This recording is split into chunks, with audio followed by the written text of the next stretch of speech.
Tampa, City of Tampa Community Redevelopment Agency is now in session.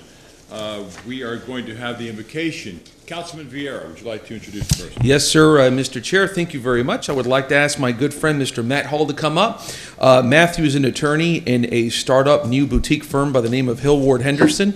He works in complex litigation. He is a prior law clerk with the United States Court of Appeals and 11th Circuit. He is also a regular speaker on research and is a proud University of Florida 11 College of Law graduate. Prior to becoming an attorney, Matt served as an infantryman in the United States Army and was deployed to Iraq in 2003. He continues to advance veterans' rights by being the chair of the Hillsborough County Bars Association Military Veterans Affairs Committee and working in a number of other capacities, including being a very long-time Veterans Treatment Court mentor. And Matt's also a good man and a friend. So if you could please stand for the prayer and remain standing for the pledge. Thank you, Councilman. Council members, thank you all for having me here this morning. Let us bow our heads. Lord, we are gathered here today in unity to help lead our city and our citizens into tomorrow. We ask your blessings upon us and our community leaders. Give them guidance so that we may move forward in your way and in your light. We ask for your protection for our civil servants, our police, fire, military, and elected officials, that they may serve and protect us like we serve you and you protect us. Let us come together in this morning's session with unity and joint purpose and work together in your name and in your honor to better this great city and its people. Amen. Amen. I pledge allegiance to the flag of the United States of America and to the republic for which it stands, one nation, under God, indivisible, with liberty and justice for all. Thank you. Please be seated.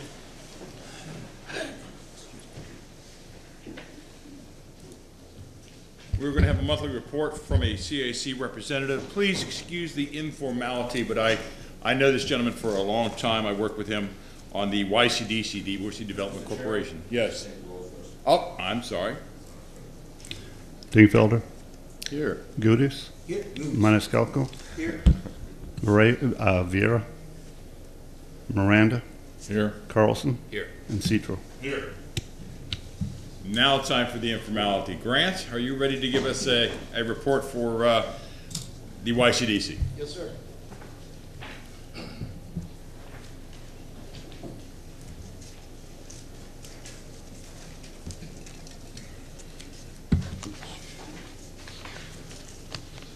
Good morning, City Council. Good morning. How's everyone doing this morning? My name is Grant Mielek. I am the chairman of the YCDC. I've been with this stellar organization now since 2015. It's just been an absolute privilege to be on this board and serve the community via CAC. First, I want to congratulate each and every one of you on your well-run campaigns and to our new city council members. We really do look forward to working with you, and once again, congratulations. Regarding Ybor City, what's going on in Ybor? To go ahead and cut it right to the chase, get right to the chase, Ybor is truly going through a renaissance. It is absolutely amazing to see what is going on, what is happening in Ybor, and it's just, since I've been there since 2006, it is literally night and day. You know, that said, we do still have some work to do. And there's little things there, but to say that Ybor is just kind of right there, right at the precipice of even more greatness, I'd say that we're close and we're right there. With that said, I'd like to go over some key topics and accomplishments that we did. In order for you to understand, or easily understand from a flow standpoint, I've broken it down by planning and development, public safety, transportation, infrastructure, other key activities, outside engagements, and events. With that said, let's begin. Planning and development. The Ybor City Vision Plan 2020 process has been well underway since March, with several community meetings accomplished. VHB's team, led by Neil Strello, will complete the 5-year community action plan by the end of this fiscal year. On May 15th, we want to personally invite each and every one of you to come to the Children's Board from 5:30 to 7:30 to go ahead and you can get a glimpse as to where we feel the community is going in our vision plan. As you know, the vision plan is absolutely critical because it does give us a roadmap and somewhat of a crystal ball of what the community at this time feels we need to move forward in. Masonite International announced the expansion of their business in Ybor City and broke ground on the second building at the end of last year.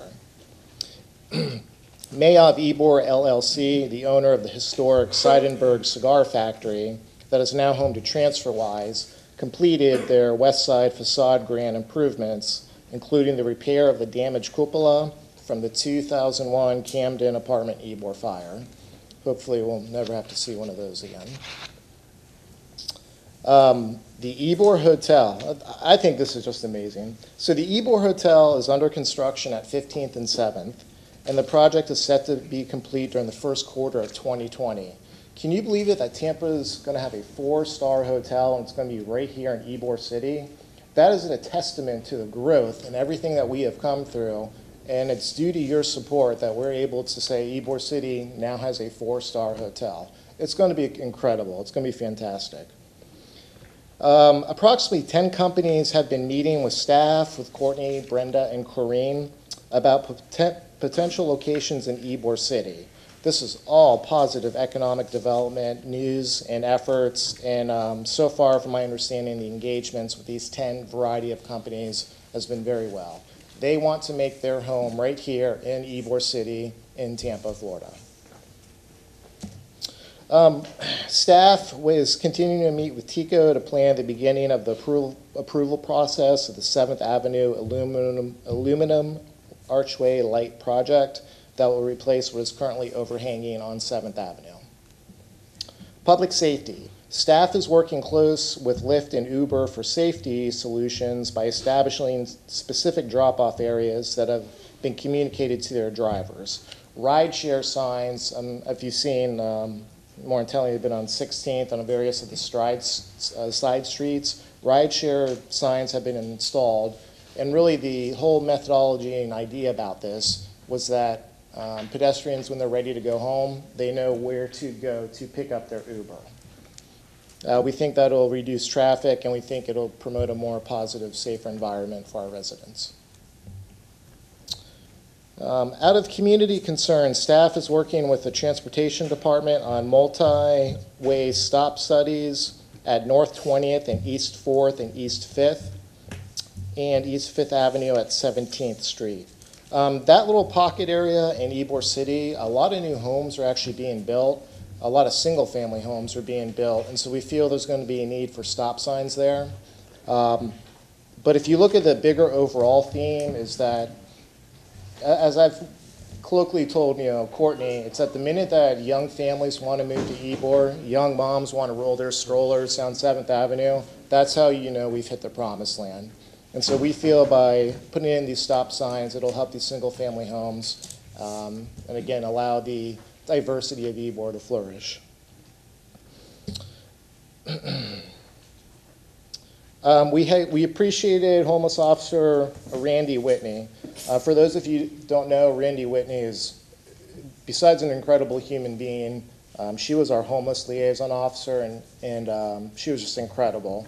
She recently moved on within TPD, doing other work. It's an absolute huge loss for us. But her replacement, Officer Haley, has been doing an incredible job, and we are very excited to be working with her as well.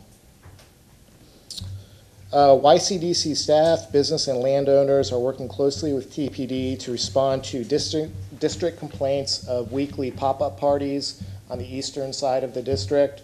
We've been having some issues there, and we feel that working with TPD, we're finally getting some traction as to how to stop these pop-up parties from happening. We've also had to work with the landowners, the property owners, to get their support on board, and we now feel we're moving in the right direction to take care of that. In addition, there is a disruptive group on the western side of the district, right in front of 7-Eleven. We are working with TPD and also legal with City Council on how to remedy that situation. We feel it could potentially be a bad situation, and we want something that we want to take care of. Transportation. God, can you believe what our streetcar is doing? We are experiencing a skyrocketing streetcar ridership since free fare started last October.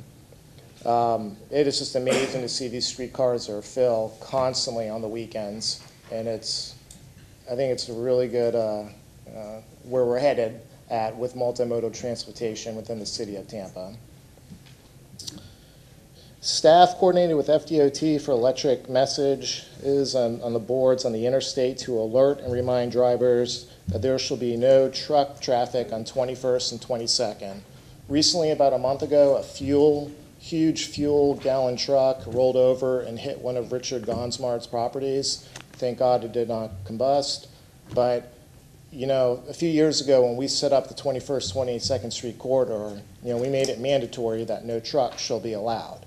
And that's a perfect instance why, as no truck shall be on 21st, 22nd. They can take the bypass from I-4 over the Leroy Selman. And again, it's something we want to continue to be vigilant about, that there's no trucks on 21st, 22nd. Infrastructure.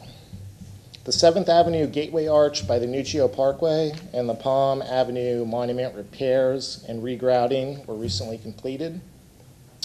District tree grate cleaning, painting, and replacements are complete. Staff continues to work with many departments on district-wide management, which includes operational, service demands, infrastructure projects, special events coordination, permitting, and customer service issues.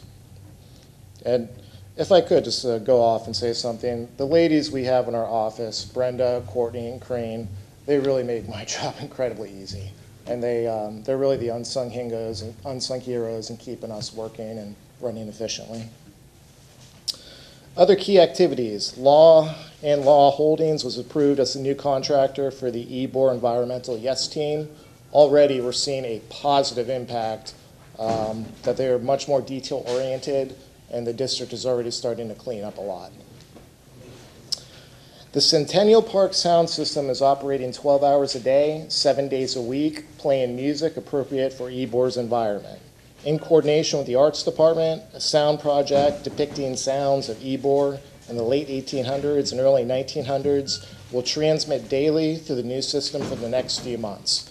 I implore you, come out in the middle of the day and come walk and listen to it. It's just really incredible that we now have music in the park, in Centennial Park.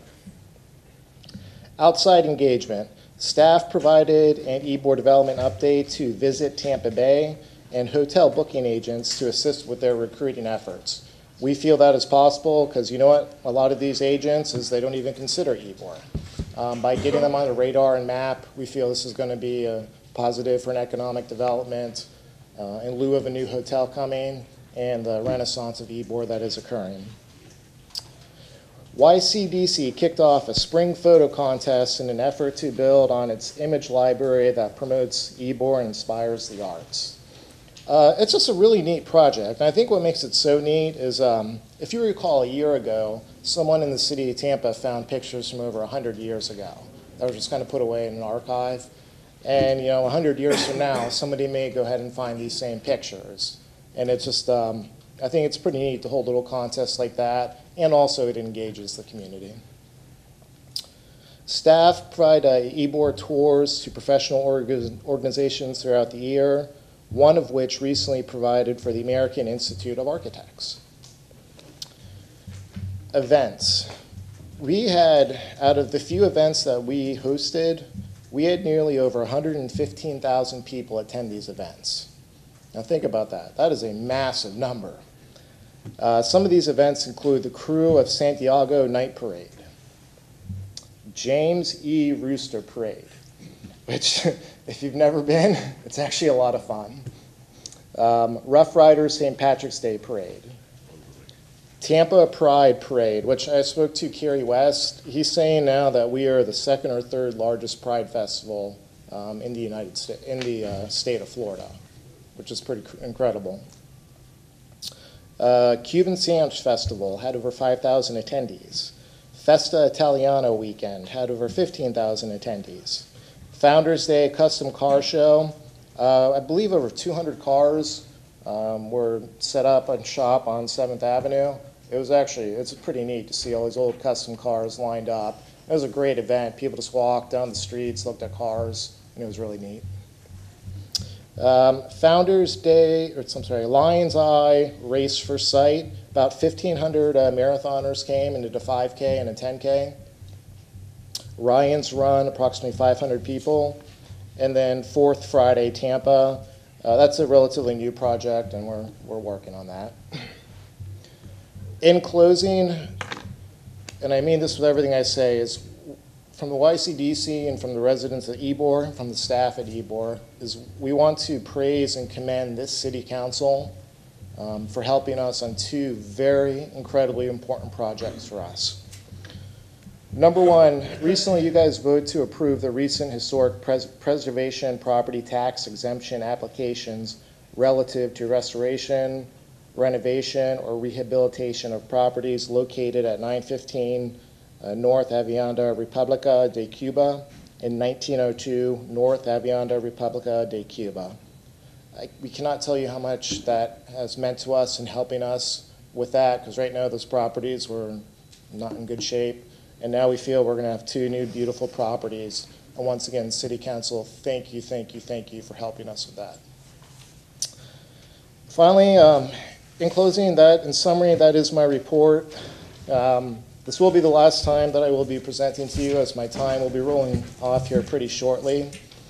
But I would like to say one thing is, somebody recently asked me, like, what's the toughest part of this job? And I was like, well, in general, it's actually pretty easy, but what I will say is, man, missing that guy, Joe Citro, I don't know how we're ever going to be able to fill that void. Council, that is the end of my report, and I stand for any questions that you may have. Any council members have any questions? Just a few comments.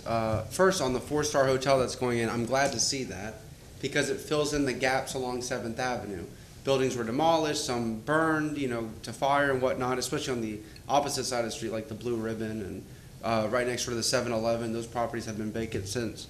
And what's exciting and what I like most about where that hotel is going is you have a legitimate transit stop right there. The streetcar stops right behind it, and with all the growth, you call it the Ybor Renaissance, but the Renaissance is going through all into downtown, Water Street and everything. You're going to have a tremendous amount of traffic, especially with the free fares or the suspended fares for the next few years. Ridership is up. I mean, I take the streetcar as much as I can from Whiting Station to Ybor, and the streetcar is usually packed. For the most part, it's packed to max capacity. Now, do you know if in that hotel, that property had a restaurant called Las Novedades? Do you know if there's any plans to, because I heard that they were going to reopen the restaurant in some way in that hotel. Do you know anything about that or no? I do not. Okay. I heard about it, a while ago, and I never heard any follow-up. Well, that's the same thing. I did hear about it when it was first mentioned, but I can find out for you. That's still the plan. And were the tunnels that were discovered on that property? Were there tunnels discovered on that property? Yeah, was it there where they discovered the... No, I think it was one parcel over. Okay. It wasn't necessarily that property. Okay.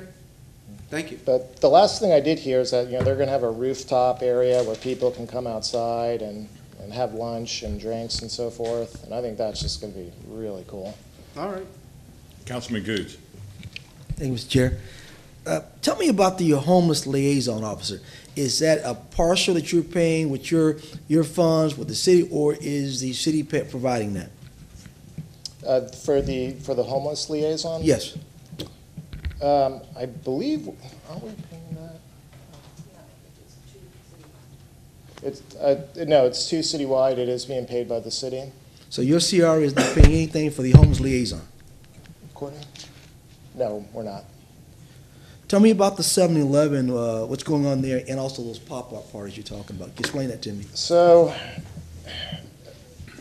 we're having the 7-Eleven, we've written them letters before asking them to please not allow vagrants to sit in front of your store and collect change and go in and buy cigarettes and blah, blah, blah, blah. We're having difficulties there with that because they don't seem to be getting the message. It's almost, I believe that they want the vagrants there because they are coming in to buy cigarettes and so forth. We have had in discussions at our board meetings that we would like to start taking a stronger action against this. But keep in mind, we did discover from legal, I believe, that and due to a ruling from a federal court, there's only so much that we can do. So now we're looking at the thing as trying to get the property owner on board, saying, hey, you need to tell your management that these people, we would prefer that these people are not allowed to loiter. Because it's right there in front of Centro, it's right where a lot of families tend, it's right where a lot of visitors attend, and it hurts us. So it's not the economic impact for the impacting the store. It's just better. It looks like an eyesore for tourists, basically. It looks like an eyesore. And again, if you're out trying to have a lunch, with your wife and your child, and you have somebody come up and panhandling, is that something you really? Does that make that lunch experience so much nicer that you just want to? Oh, I'm going to go do that again tomorrow. Here, I'll even bring 50 cents. That's the point that I'm getting at. I take your point. I mean, but again, that's very difficult to control, and law enforcement just can't go out and just put a stronghold on people. So we have to be mindful of that as well. Correct. What we have found out is that if we get the property owner to sign a trespass warrant, now TPD is legally able to remove these individuals. That's what we found has been successful. But right now, the owners of 7-Eleven just do not seem to want to be good neighbors. That said, we have not been as aggressive with them as what's coming up in the future, because I know they'll be getting a little love letter soon, and we can take it from there. Tell me about the pop-up. You said about pop-up parties or pop-up gatherings. What is Sure. that? So this is, as Joe can tell you, one thing that drives me crazy is that if there's a problem, and I think it could be a serious problem, is I want to take care of it right then and there, right now. For over a year, we worked with TPD on this pop-up parties. And what was going on is basically around 2 a.m., everyone would receive a text saying, oh, hey, go to this location on 7th Avenue. I think one of them was called the Broadway Bar. That might have been one of the areas. Come to this location, and everyone just come. It's a pop-up party. There was one night we had 300 vehicles out there. I went and personally walked it my own, and there was a lot of underage drinking. There was a lot of drug use going on, and it shouldn't be taking place, nor should it be happening. Finally, starting about a month and a half ago, we started getting traction from TPD. I'm strongly enforcing it. And how we did that was we went to the property owners and reminded them that if it happens on your premises, you're liable. And so that kind of woke a few people up. And the pop-up parties seem to be decreasing. I'm familiar with the Broadway Bar. It's an African-American bar. And they do have traffic, but what I've always said in reference to that bar is that, Ybor kind of stops right there at 22nd Street. Technically, it's 26th, yeah. Technically, but actually, all of our development has really stopped at 22nd. So hopefully in the future that we can go maybe a little past that, and we can help those folks past that become better in their business practices. Give them maybe some help with some grants or some facade to help that eastern portion. Sometimes when we lend a helping hand to people, they tend to do better. Things tend to happen. Everybody gets a piece of the pie. Sure. So we may have to look at that aspect instead of just saying we're going to stronghold the police down because they're in Papa. Now, I don't agree with underage drinking. I don't believe with any type of violence. But sometimes we have to be a part of the solution, not just say there's a problem. So hopefully that the YCD can help with that situation in a more proactive aspect with a more economic impact with it. Sure. Also, tell me about the trucks. I'm new to it, so tell me about the trucks on 21st, 22nd. The 21st goes south and 22nd goes north. So tell me about the trucks, because that's a major thoroughfare for the interstate is. Sure. So when the flyover and the crossover occurred, the Leroy Selman, connected I-4 to the Leroy Selman, which eventually would put you down on Adamo, it was agreed that since we closed the lanes down from 3 to 2, that route would no longer be a thoroughfare for trucks. FDOT agreed, the city agreed. So essentially, once that flyover was built, and I think over $110 million was spent just for this flyover, just to remove trucks. The rule is that no trucks can go down there. The reason why is it was being so heavily used.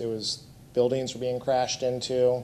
And again, we almost had a very serious incident where a gas tanker rolled over and almost blew up one of Richard's properties. So that's the whole point, as to get the trucks off of Ybor is the most pedestrian-friendly area within all of the city of Tampa. I would agree. So that's why we're trying to get that enforced. I wrote a letter recently to FDOT and to TPD, and they did respond back, and they said they will be getting on it and enforcing it more. My last question, if you allow, Mr. Chairman. What about minority business? How are we coming along with attracting minority businesses down to Ybor? We actually have a few. Due to public consumption, I can't say which ones, but we do have, out of the 10 new businesses I spoke about, 4 of them are minority-owned businesses that are talking with us about setting up shop in Ybor. Well, I hope so. I mean, Ybor is a thriving place. It's a good economic engine down there, and I know a lot of minority businesses are been inquiring, but I know it's kind of high down there with the rent, so I don't know if some programs we can have to help some of those minority entrepreneurs get down in Ybor, so I'm hoping in the future we can do that. Sure. The one thing about Ybor, sir, which I'm sure as you know, it's that, 100 years ago, Ybor was filled with, people who immigrated here. It was Germans, Italians, Cubans, Spanish. And at that time, they all worked together to create a community. And it's funny now, if you fast forward, 120 years now, that fabric that's been built in our community where everyone works together as a whole, I don't think it's changed. So I think it's that our ancestors really, they put the fabric of Ybor and essentially put it all in us to where we all work together. One example is that, if one of the taverns or restaurants, if they're being overwhelmed and they need pitchers or chairs or something, and their next door competitor has no business, that next door competitor will willingly be like, hey, yeah, you need some more chairs and pitchers? Let me help you out. And it's stuff like that that really just makes Ybor City a beautiful community in and out. Thank you. Mr. Dingfelder. Thank you, Mr. Chair. No, actually, Mr. Goods hit my question in regard to the 21st, 22nd, and we're lucky enough to have DOT folks here, and as a sidelight to their other conversation, perhaps we can chat with them as well when they get up. Thank you. Thank you for your service. Councilman Carlson. Just a quick comment. I'm so bullish on Ybor that I'm moving my company there from downtown. We're waiting on permits, but as soon as everything's done, we're going to be moving there. We're moving to 7th Avenue, which 5 years ago, professional services firms, I think, wouldn't have really considered doing. But I think it's converting to really the third business district of Tampa, and it also is becoming and emerging as the creative and innovation district of Tampa. You look at the thousands of IT jobs that are there, the hundreds at least of creative jobs, starting with Deanne Roberts as an early innovator 10, 15 years ago. Lots of people are moving there, and we saw the renaissance of Ybor in the 90s, and then the conversion to a bar district, and the bar scene and entertainment scene is great. But we have this emerging vitality that's very similar to downtown St. Pete, and it is based on the fabric that you talked about, and it's drawing creative workers and creative people to live there. And I look forward to partnering with you with my community hat on, my business hat on, to make Ybor City even more dynamic and to define the next brand and evolution of it in the future. Excellent, and thank you for your support, sir. Any other questions? Grant, thank you very much for this wonderful report. Councilman, I strongly recommend that you visit the YCDC board meetings. Their meetings are on the 4th Tuesday of every month. At 4 o'clock. It is at 4 o'clock. It's very informative, and I had the pleasure of working 6 years with the YCDC, and I see the great things that have been done in Ybor City. And then right after that, you can go to the West Tampa CRA CDC meeting. Grant, would you please recognize the woman that's behind you? This is Courtney. She is the, here, stand up, Courtney. Courtney Orr. She is the manager of Ybor City, and She points me in the right direction. Ms. Orr, thank you for all your work you do. She's absolutely incredible. Thank you very much. I love my job. You love me? Grant. Okay, that's Thank you very much, Grant. great. Thank you, City Council. Mr. McDonough, you have a report for us. Good morning, Bob McDonough, Economic Development, CRAs. First, I got a couple of things I'd like to talk about, one of which is the House Bill number 9, which is provisions requiring changes and adjustments to CRAs. There have been several attempts over the years to make significant changes to how CRAs operate. And thankfully, we have already proactively taken many of the steps that the state has looked for. CRAs must submit an annual budget to the county within 10 days. We submit our budgets. Amendments to budgets must also be submitted. Eliminates the requirement that budgeted funds be spent with 3 years. This is something we've always kept our eye on to make sure that the money is used effectively. Requires all CRAs sunset on the early of the termination date or September 30th, 2039. Termination date may be extended by a simple majority vote of the county or city that created the CRA. Permits the governing body which adopts the ordinance providing for the funding of the trust fund may reduce the contribution of each taxing authority below 95%, but not below 50%. We have agreements with the county, depending on which CRA we're talking about, which actually does that. Beginning March 1st, 2020, and annually thereafter, each CRA must file with the city or county that created it listed performance data, annual report requirements, annual audit, which the auditor must specifically opine that all expenditures meet the budgeting, reporting, and legal requirements of the statute. We already have an annual audit of our spending, so we're already complying with that. Total number of projects started, completed, and estimated cost. We actually list our projects. Total amount expended on affordable housing. We do expend money on affordable housing. We do not document that in our report, and we will do that moving forward. Assessment of whether CRA has achieved the goals of its community redevelopment plan. As Mr. Torito will tell you, the dividing or the controlling document is each of the CRA districts, their strategic action plan. And when you ask the legal department, can this be done or can that be done? The answer is always the same. What does the plan say? And you can see right now that several of the CRAs are actually updating their plans because as time goes on, they've achieved a lot of milestones. They have new members and they'd like to do different things within the CRAs. So that strategic action plan is the blueprint for what goes on. The total expenditures, which is contained in all of our reports. Original assessed property values on the creation date, that is in our reports. Total assessed property values as of January 1st of the reporting years. We give an update on an annual basis based on the property appraiser's report.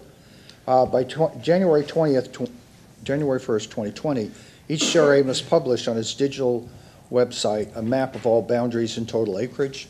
It's something we've done since the beginning. Post-annual report to the website, again, something that we comply with. File an annual report with the county and the state. We send it to all of our taxing jurisdictions.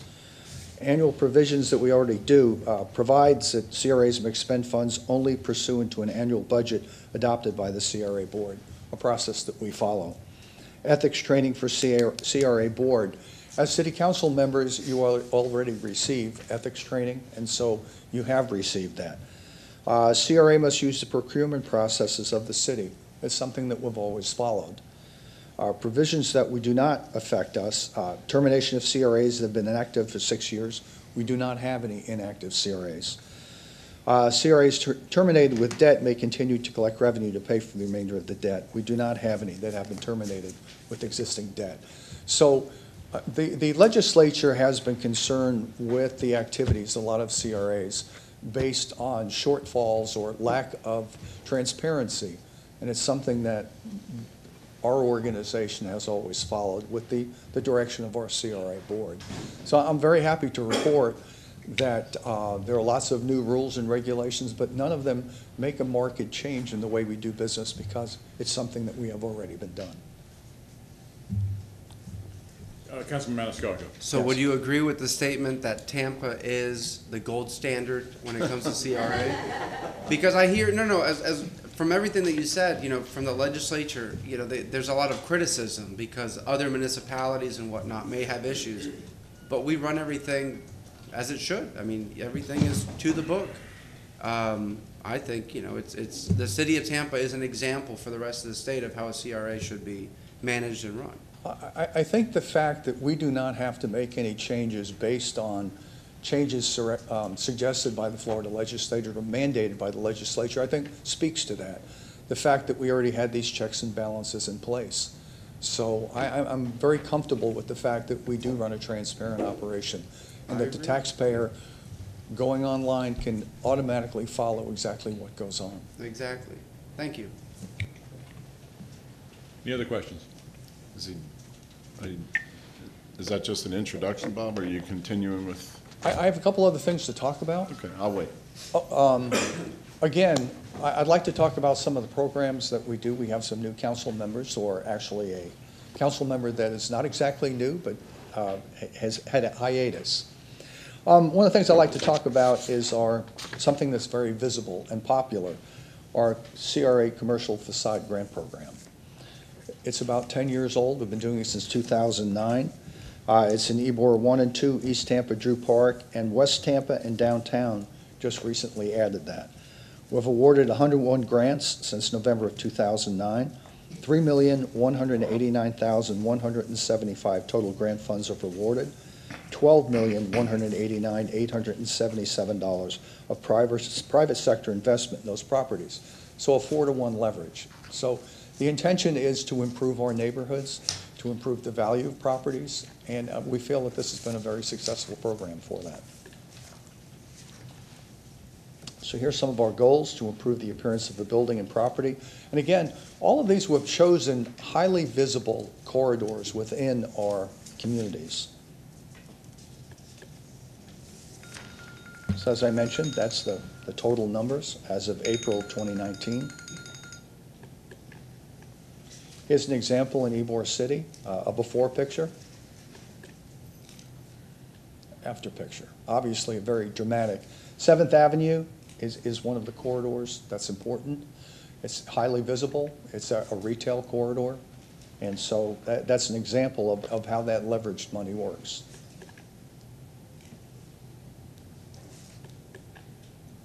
Again, a before and after.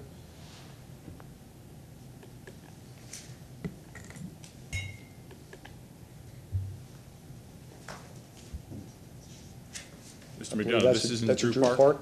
Correct. I believe that's Hillsborough Avenue.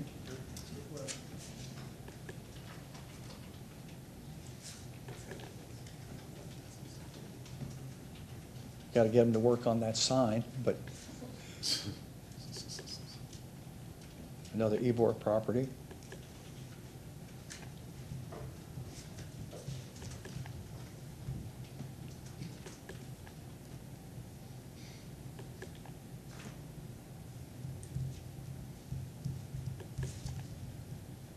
This is Dale Mabry, Drew Park.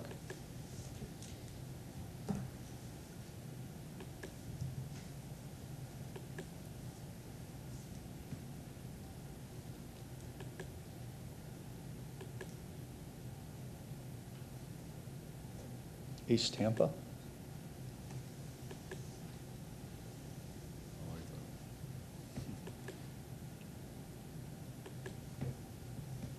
Again, that's Nebraska. It's quite the popular development. This is an East Tampa development.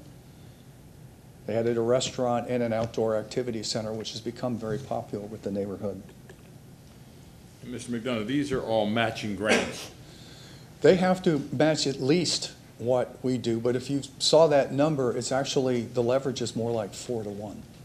So we not only use public funds for this that were generated in that marketplace, but the folks that are doing it are then required to match it with at least a 1-to-1. But in many cases, it's 2 and 3 and 4-to-1. Thank you. I take it we're paying for the facades, but not the shuffleboard court. That's correct. Okay. Councilman Carlson. I recently was given a walking tour of West Tampa with some preservationists, and they had a concern that they spoke highly of this program, but had a concern that some of the developers either didn't know about it or it wasn't promoted enough to them, and maybe we can talk about this offline. And then the other thing is that they felt like in the historic areas that some of the developers weren't being held accountable to restore the facades back to their original conditions. Just to pass that on, and we can talk about it again. But at least in the historic areas, it sounds like a great program. Well, it's an interesting comment because today you'll see a grant on Main Street, and the very purpose of it is to restore the facade of a historic building back to historic standards. Bringing windows back and awnings of a building, repointing brick that removes stucco from it. Again, it's a brand new program in that district. It started last month, and we have, the first one was awarded last month, and the second one will be this month, and both of them on Main Street. I think those are the ones that they showed me. But anyway, thank you, and it sounds like it's going to do a lot of great things for the Main Street area. It will gain traction once people see the actual process.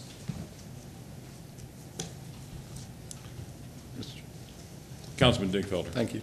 Mr. McDonough, thank you for all you and your staff do. You mentioned affordable housing. I'm just curious, and we perhaps come back another day with a more comprehensive report. I don't really associate this us as the CRA, with a whole lot of affordable housing activities. I know the city has an affordable housing component, and we're all going to be dealing with that in the near future. But how about the CRAs? Any particular projects jump out? Metro 510. I'm sorry? Metro 510, which is a workforce housing program in downtown.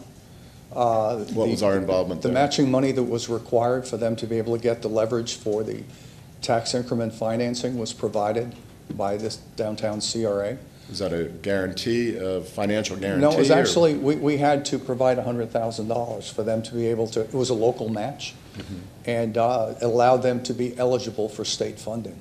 How many units was that? About 180. Okay. And two of the buildings in Encore where the money actually came through the CRA as the match that was required to qualify. And what sort of financial involvement or commitment was that? Again, similar to that, with the $100,000 match. And I'm quite sure that we'll be asked the same in West Tampa as well as West River moves along. As you might be aware that there are actually 5 buildings right now that the city has provided match money through our housing department.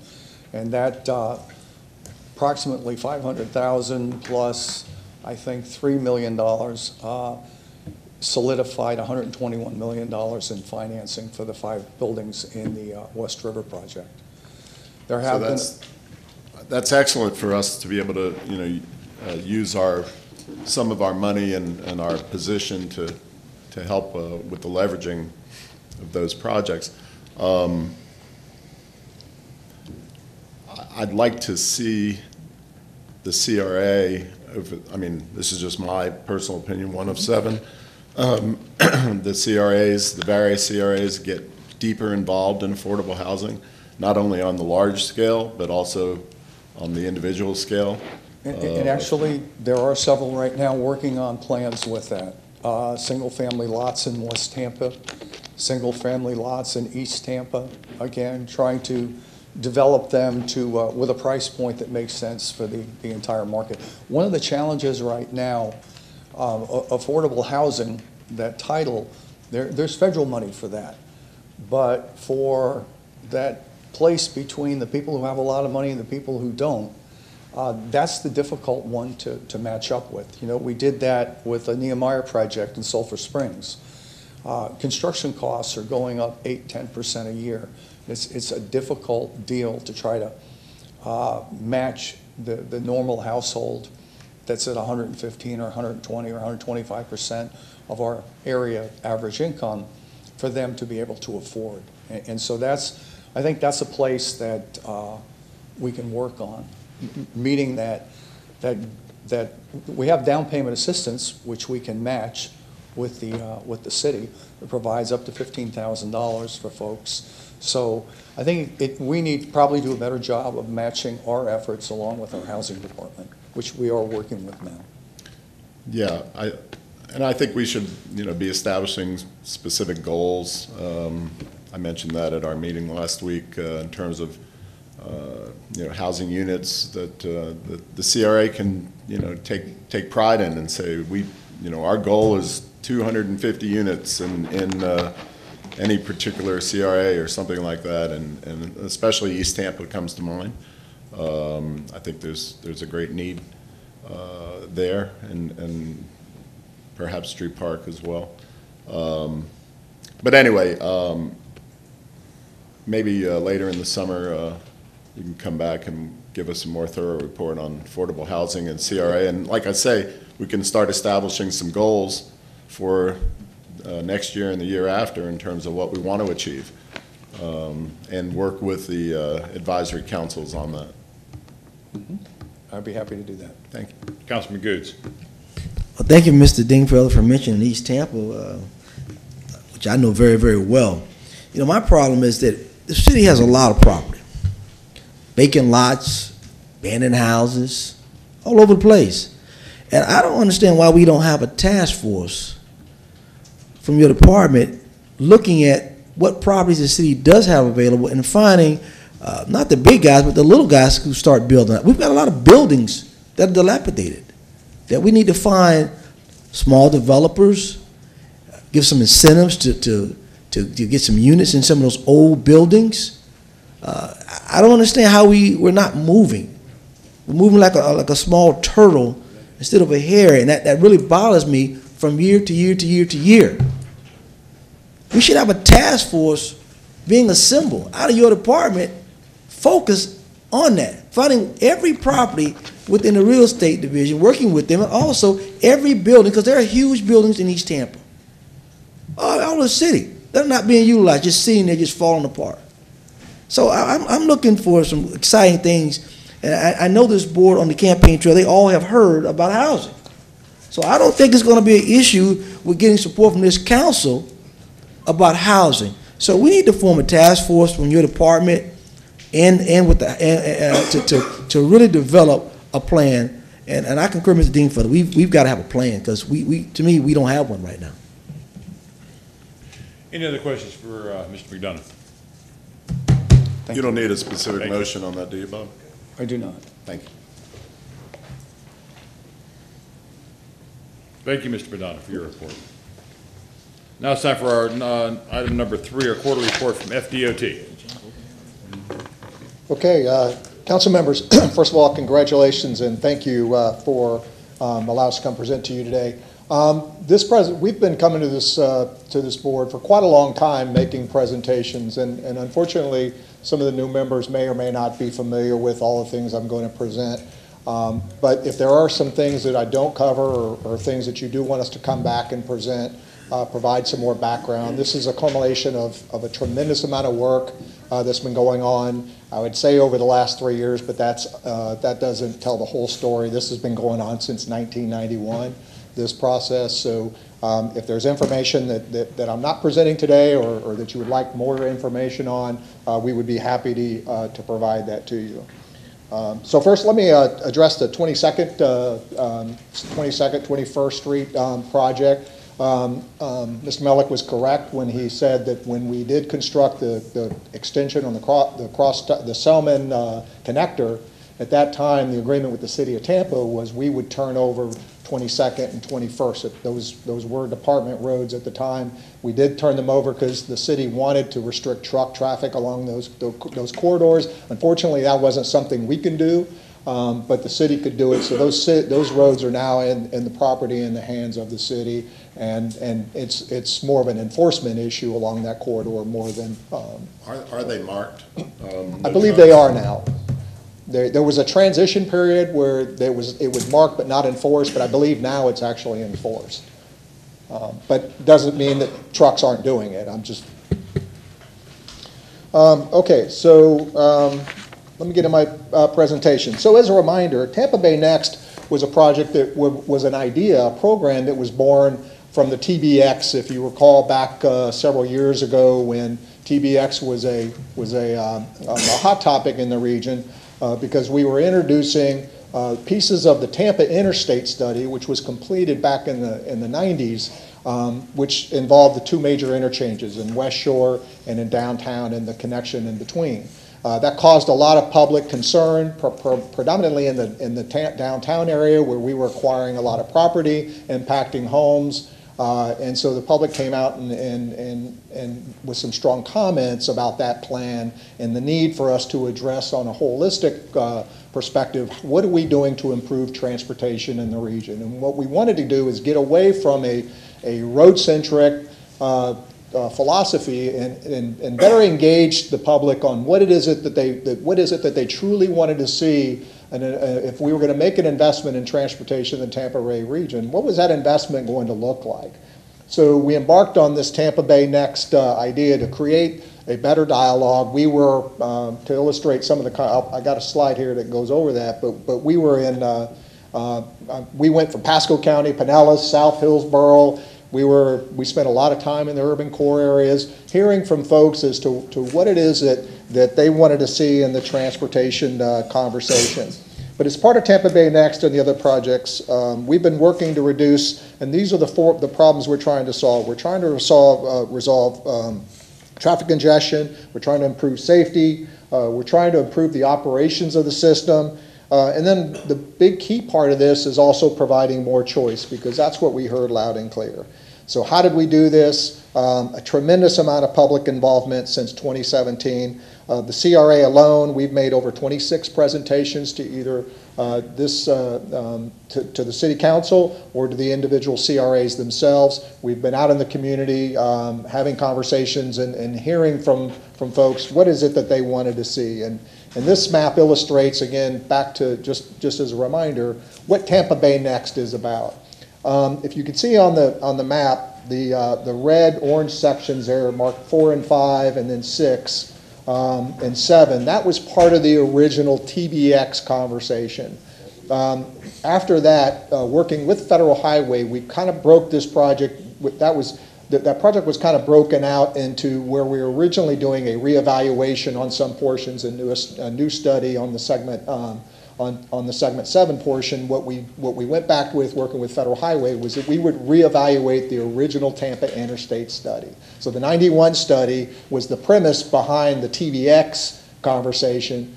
The TB Next, out of that, generated a supplemental environmental impact statement, which is the highest level of environmental review you can do on a project. And what that did was allowed us to go back and reevaluate everything. And basically, you're starting over. You're taking the foundation of the original plan, and you're reassessing and re-looking at every decision that was made back in '91 as to how it relates today. But we don't want to forget that we're a region, and we do have other parts of the interstate that are involved. We had the segment 8 section, which was on I-4 going out to Pasco County. We had the Howard Franklin Bridge that was underway, the Gateway project, which is in Pinellas County, connecting the Bayside Bridge to the airport, to US 19 and I-275, segment 2, which stretches down into Pinellas County, downtown St. Pete area, and then section 9 and 10, which is I-75, roughly going from Bruce B. Downs all the way down to Moccasin Waller, which is south of Hillsborough County. So this was the conversation about TB Next. And I could also illustrate all the arterials and connectors that went in between, because all that was in the conversation. We made the decision to eliminate express lanes off segment 7, that piece from downtown to Bierce Avenue. That's no longer in consideration for express lane connectivity. But I will talk a little bit about what our plan is for that area, and then we focused express lanes north and south. We shifted that conversation over to 75. So let's start with the Howard Franklin Bridge. We're currently in active procurement for a design-build project, and we plan to award that project sometime in late 2019, construction to begin in 2020. We anticipate the construction to complete somewhere around 2024. Work will include the construction of a new southbound bridge, will complete rehab, completing, let me say this again, we'll construct a new southbound bridge, and then what we're going to do is we're going to shift traffic. So the southbound bridge will become the northbound bridge, and then once the traffic is shifted onto the new bridge, we'll deconstruct the old bridge. The reconstruction and final design will provide 4 general purpose lanes and 2 express lanes in each direction, and will include a bike and pedestrian connectivity across that bridge. And where that will connect on the Hillsborough side, probably most likely it'll provide some connection along, to be determined, but it will connect probably to Cypress Point Park and then the Greenway at some point that will connect the West Shore area with the downtown area. It will have a reinforced envelope along the bridge. Those kind of purplish things with the flying E that you see, that will be reinforced to provide opportunities for fixed light rail transit at some point, if that's a decision that the region wants to support and get behind. We're also looking at some operational improvements in the West Shore area. These projects will be completed prior to the construction of the Howard Franklin Bridge starting. The I-275 operational improvements will provide mainline capacity through the interchange from Howard Franklin and Lois, and then also some State Road 60 improvements will provide some additional southbound connectivity. So I talked a little bit about the SCIS, what that was, and how we went back and worked with Federal Highway to reevaluate the original Tampa Interstate Study decisions that were made in the 90s. Currently, that process has been going on since 2017. We've been refining alternatives throughout the process, evaluating impacts, and preparing draft reports. The workshop is scheduled. We have a scheduled workshop May 21st at the Cuban Club and on the downtown side, and then we are going to, on May 23rd, we'll be at the Tampa Marriott West Shore on the West Shore side. It'll give the community another opportunity to come and weigh in on the various details of the study that we've been working on. But in leading up to this, we've also been having several meetings that have been hosted by the MPO, providing the public an opportunity to ask questions. And we've been kind of breaking out the study in specific detail, because there's a lot of information in that study. And we understand that it's very difficult to take it all at one meeting and say, well, here's my questions. So, Councilman. I don't mean to interrupt your presentation. The Cuban Club meeting on the 21st and the one on the 22nd, what times are those? 5:30 is both of them start at 5:30 to 7:30. And there's a flyer that went out. It's on our website as well. It's on the slide as well. Okay, thank you. Mr. Chairman, I hate to print your presentation. I should have cut you off then, but the design for the bridge. Yes. The bike lane. Tell me the safety measures. In my mind, I'm seeing people traveling with bikes on that bridge. What's the safety measures on that? So they'll be bifurcated by a wall. It won't be like a stripe. It'll be bifurcated. There'll be a wall there. We're looking at constructing like a barrier fence as well to keep obstructions from flying into the area. So they'll be removed from the mainline traffic along that corridor. Thank you, sir. Any other questions before we move forward? Mr. McKinney, thank you. Okay. So let's talk about West Shore a little bit, about what that's going to look like. This is how West Shore looks today, the existing condition, and this is what it'll look like when it's constructed. The estimated construction cost is between $1 and $1.5 billion. That includes all elements within construction. We do not have a date determined for construction start. Currently, we're proceeding on track to be prepared by 2023 to receive funding to start construction, but we're just hoping that that will happen. So reconstructing the interchange obviously will alleviate the bottlenecks. One of the restrictions of the Howard Franklin Bridge, the main restriction is coming off that bridge going into 2 receiving lanes. Well, this will free up that bottleneck and allow that traffic to free flow through the interchange. So it adds 3 general purpose lanes and 2 express lanes in each direction. It will provide a direct express lane connectivity into the Tampa Bay International Airport. There'll be a dedicated ramp from Kennedy Boulevard to the Tampa International Airport, and it connects to the Veterans Expressway via State Road 60 express lanes. Provides for new connections under I-275 at Rio, Occident, and Trask. So we will reconnect those streets. and then Rio connects to southbound I-275. Just to illustrate what Rio is going to look like a little bit, so this is how it'll look from above you, and this is what it'll look like. It's kind of a mini diverging diamond, similar to what's on the Sarasota, the University Parkway, and what we're constructing along 56. In the downtown area, we're looking at 4 different options. 2 of them reconstruct the interchange, options A and B. I'm sorry, Mr. Yes, sir. Can I just ask one question? Sure. Go back, just so you don't have to go back. Could you go back 2 slides, please? One more, sorry. Sorry, one more. Okay. And one more. This one, okay. Okay. This is my layman's view of it. Sure. I go back and forth to St. Pete a lot, and the people in St. Pete are frustrated because they can't get into Tampa, and it inhibits Right. commerce. But one of the things that I observe is that you see this kink when when you first come across the West Shore Exchange, then there's a kink there. Mm-hmm. What I observe is that the traffic speeds up just after the kink. And are you all looking at maybe straightening that out, or do your engineers think that that might be part of the problem? It seems like people, just that slight turn seems to slow people down right at that area. Right. So, one of the challenges with this system is a lot of what we refer to as it's common, like weaving movements, right? There's a lot of interchanges. There's it's 60 at Lois, at Del Mabry, and so there's a lot of movement that's occurring, a lot of turbulence that's happening. So we are looking at removing that turbulence, getting the traffic that wants to get off, getting it separated from the mainline traffic, and that will help free flow that traffic through that interchange. We're actually going to make some of those improvements with the operational improvement, where we'll provide some additional free flow lane up to Del Mabry. So actually, you'll see some of those improvements occur sooner than the reconstruction of the interchange. Great, thank you. Sorry. Let me go, I think, okay, so I was here. Okay, so as I said, A and B reconstruct the interchange and provide express lane connectivity. So again, as part of the conversation, we were looking at how do we reduce the footprint of the interchange?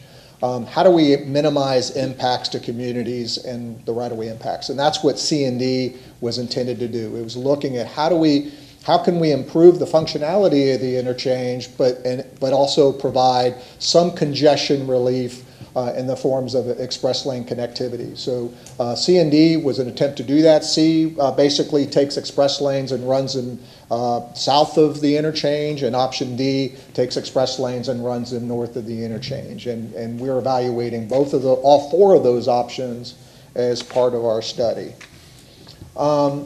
Again, there's a lot of detail, the background that we've been providing to this committee, and if there's information specific that you would like us to come back and talk to, we definitely can, or we can meet one-on-one as well.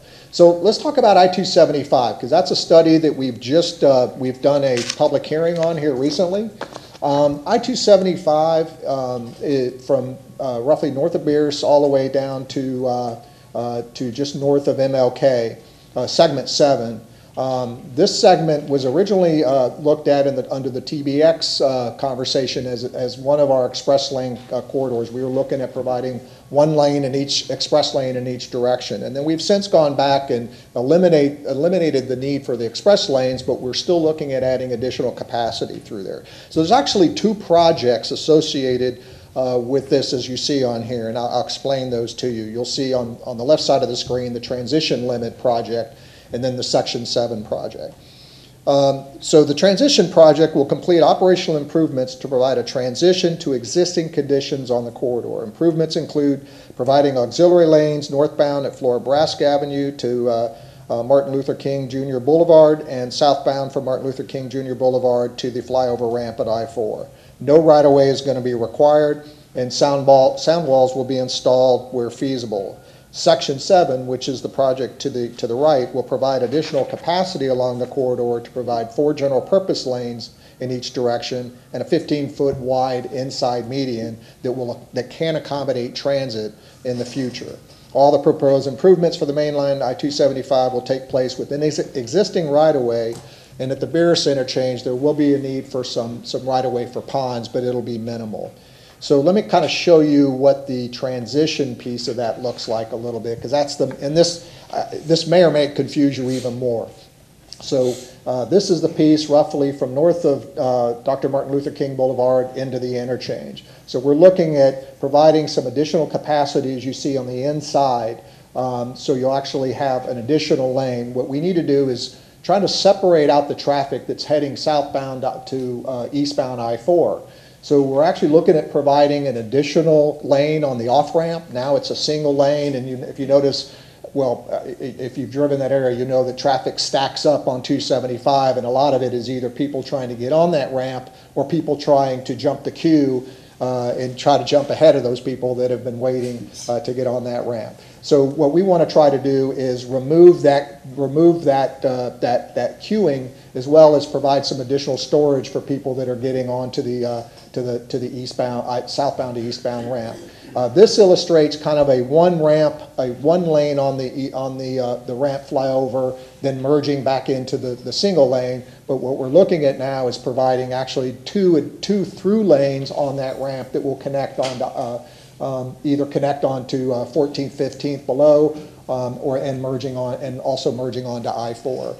We're looking at we think we can do that within existing right-of-way, and we're evaluating the engineering of that right now. That little piece, that bulb out that you see heading into downtown Tampa, it really doesn't do it justice very well, because that's actually a long extended piece that allows people that it provides connectivity that are people that are heading into downtown. At the Ashley, is that yes, piece? That's yes, the Ashley or okay, Odor Carlton? Yep. Yes. And then they'll merge into the two lanes that are in there now, and then I think it widens back up once you get past the turn. And then we'll also provide some additional, right now, if you come off Florabraska, you've got to merge into the traffic. Well, a lot of that Florabraska traffic, believe it or not, goes from one exit to the other exit. What this does is we're going to provide a continuous auxiliary lane, so that once you're in that lane, you don't have to leave it if you're going to Dale Mabry. And it'll also provide some additional opportunity for people that want to weave into that lane to go to Dr. Martin Luther King Boulevard. They could then transition into that lane a lot sooner. So what I'm seeing here is that we're not closing Florabraska for what I'm seeing off this diagram, correct? So the closure with Florabraska is more tied to the downtown interchange reconstruction. So we won't be looking at any Florabraska closure until after, and the Secretary is going to come up and talk a little bit about the department priorities and how the downtown interchange plays into this conversation. But yeah, Councilman, we will not be closing Florabraska until after the downtown interchange decision is made, and we've got a plan for reconstructing the downtown interchange.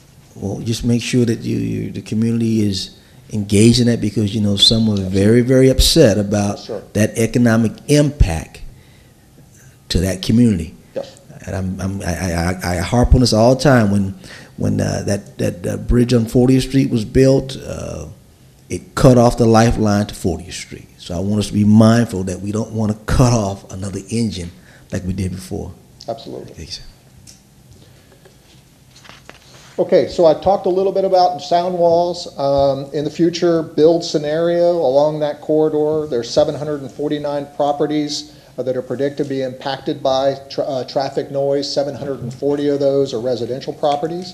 So we'll be looking at sound walls or extending existing sound walls. That will be further studied in the design phase, but we have committed, and we've said publicly that we are committed to constructing sound walls as soon as possible, and then we will coordinate with the affected property owners in the community to determine what type of treatments, how they look, what aesthetics, what color, and as the project moves into the design phase.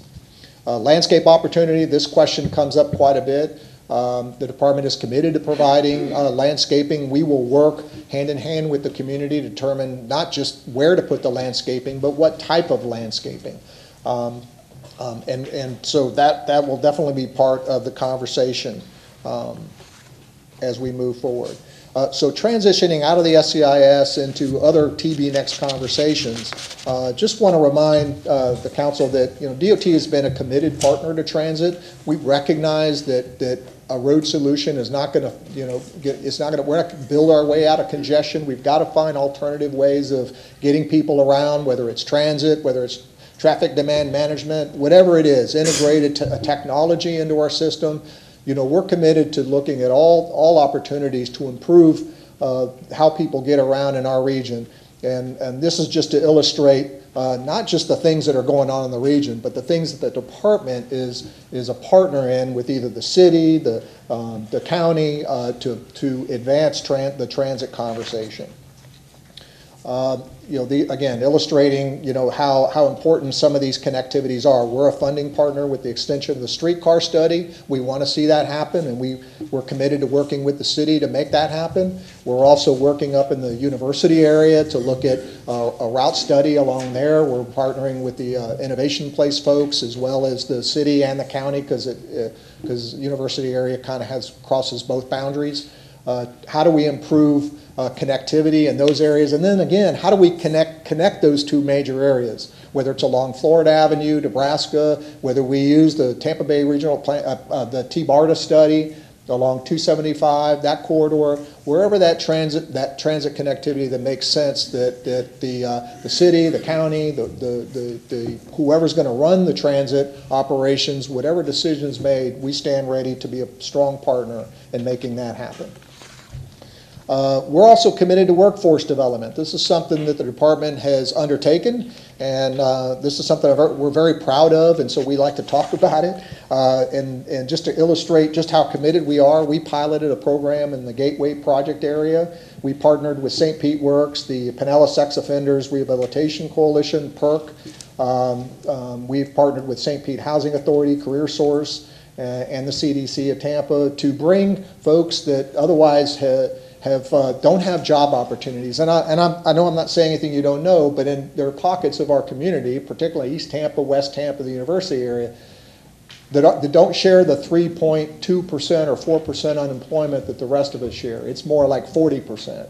So we're working with those communities to provide job opportunities. We're working with Federal Highway. We're working with agencies that provide these services to try to find ways to bring people into the workforce. We're actually, in the Gateway area, we've brought over 20 folks into the program. They're currently working on the Gateway project. We train them. We've provided them work boots, equipment, transportation where needed.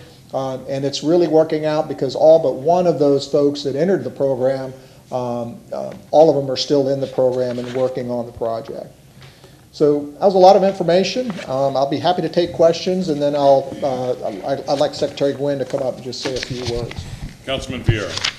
And thank you very much for that presentation. I really appreciate your final part there on the economic impact that these kind of projects have.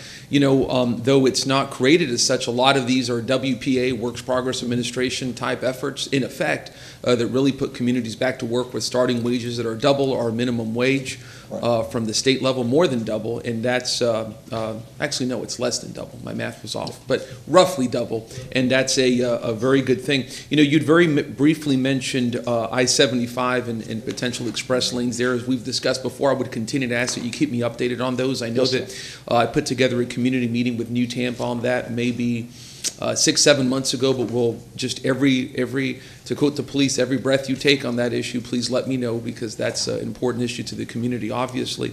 Yesterday at the MPO, Councilman Maniscalco and I, we voted on having a study done of the boulevard makeover on 275, something that could really be a game changer potentially, and it's something that I was pleased with because it's an idea that has captured the imagination of a lot of people here in the community, and it's a big idea. It really is. It's a big idea, like arguably TVX was a big idea. That this is really potentially a game changer, and we as a community should not be scared to engage in a discussion of big ideas, no matter how intimidating or large they may be. This is something that I think would cost between $3 to $9 billion and potentially have some offsetting revenue enhancements with, I think it is 35 acres of land made available for additional revenue to local communities. But I think it's good that we're doing a study on that so we can see exactly where that could take us as a community. I think many of us are maybe agnostic on it, and we're going to look towards a study to really see where it could go. A lot of people talk about this boulevard makeover giving the Tampa area a spine. I always say that concurrent with that, or before that, we need to develop better lungs whenever it comes to having a real 21st century mass transit system here in our community. And I was really pleased to see Hart taking a look at a study for, I believe it is BRT, that's going to be connecting USF with downtown Tampa, Yeah. something that is a real step forward for this community, something that will do what mass transit is supposed to do, to have concurrent investment in the area. And I think that when you look at the routes that that would take and the effects that that would have on communities, including at USF, that's a real step forward. So, you know, for all of us who were just elected or re-elected to this body, we're in the middle of a very, very exciting time for transportation. We're looking at having a transit connector finally between Tampa and Orlando. We're looking at up to $300 million in AFT funding potentially for our area. BRT, many different discussions that we're looking at. So I think the study that we're going to be looking at yesterday that we voted on at MPO is another layer to that, where we could have a real robust discussion in terms of where we need to go next, and we're looking forward to working with y'all at FDOT as a good, vigorous partner. So thank you. Councilman Dingfelder. Thank you, Mr. Chairman. As part of your discussion of the interchange, and correct me if I'm wrong, I thought I heard you speak very quickly about express lanes, or the exploration of express lanes through the interchange. And just frankly, when I sat on the MPO previously, I've never been a big fan of express lanes, or, you know, the paid Lexus lanes that people call them and that sort of thing. Can you tell me a little bit, expand that a little bit in terms of what the department's thought process is on that, what the you know, the benefit is, what the community's reaction has been to that, et cetera? Okay, so we'll kind of go back a little bit in the original Tampa interstate study that was done back in '91, and then the study originally had for non-tolled express lane connectivity. Basically, you would get on that system somewhere in the Brandon area, and you would take it all the way to West Shore. I think there was an opportunity at the connector that you would get off to go to downtown, but it was non-tolled, but it was a long distance. So what's evolved over the years is a conversation about connectivity. People in East Tampa were saying, well, what about us? We're not, you know, that doesn't benefit us. The city of Tampa was wanting more. They wanted to spread it out a little bit. They didn't want all the traffic coming in off Kennedy. So we looked at opportunities to spread the express lane connect. So as we started to add more connections along that, it really started to illustrate to us that this was no longer an express lane. We were building another capacity lane. And at the time, the department had a policy that all new express lanes on the interstate would be evaluated for toll lanes, for toll connectivity. So we did it in 2015. We completed an express lane study for the Tampa Bay region, which showed us that in order to provide that congestion-free capacity that you would be adding to the interchange, you had to toll it. So that's where this conversation about TBX started to really heat up. So that's when we introduced the toll lanes. We started having the conversation again about the connectivity at the downtown. So it was primarily looking at east-west connectivity. But then we also started looking at, you know, in the plan the whole time, if you could vision the 275 piece from downtown to the university area, that inside shoulder that's always been there, it was always slated for some future transportation use. And so the idea was we would put express lanes through that in 2015 as part of that study, that we would put express lanes on that corridor and managed express lanes, so they'd be variable tolled. So that conversation started to heat up. So this was a conversation around 2015, 2016 that we were bringing out to the public, but then also adding to that the reconstruction of the interchange in the downtown area. So I would be kind to say the reception was less than warm. It was, you know, obviously people were concerned. You know, I think the bigger concern was about the impacts to the community, but also what does this mean for, you know, are these truly, you know, for the rich? Are they truly going to be lanes that only certain people can use? And what does a variable toll lane really mean? So those conversations were really starting to heat up. And before we even got an opportunity to kind of get out there and try to talk about this stuff, or as we were, the department decided to take a step back. And this was at the same time the Howard Franklin Bridge, if you recall that conversation where we were taking one of the auxiliary lanes that was out on the Howard Franklin Bridge and we were going to convert that to an express lane. Well, that also created a lot of concern in the community because they felt like we were misleading them, that we were taking away a lane that they considered free and converting it, which we said we wouldn't do, and converting it to express lane. So the secretary at the time, Secretary Boxhold, said, let's slow down, let's stop, let's reevaluate what it is we want to do.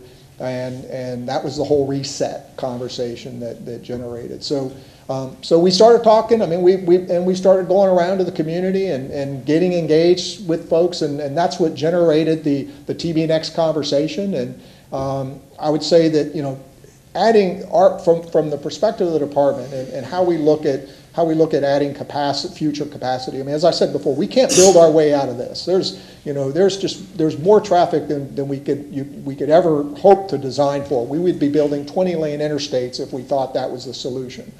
But you've got to provide some congestion relief. You've got to provide some capacity. If you're adding capacity, it's got to be managed in a way that in perpetuity, or at least for a period of time, you can manage that congestion. You can provide some form of transportation where people can get to A to B and within a predictable time.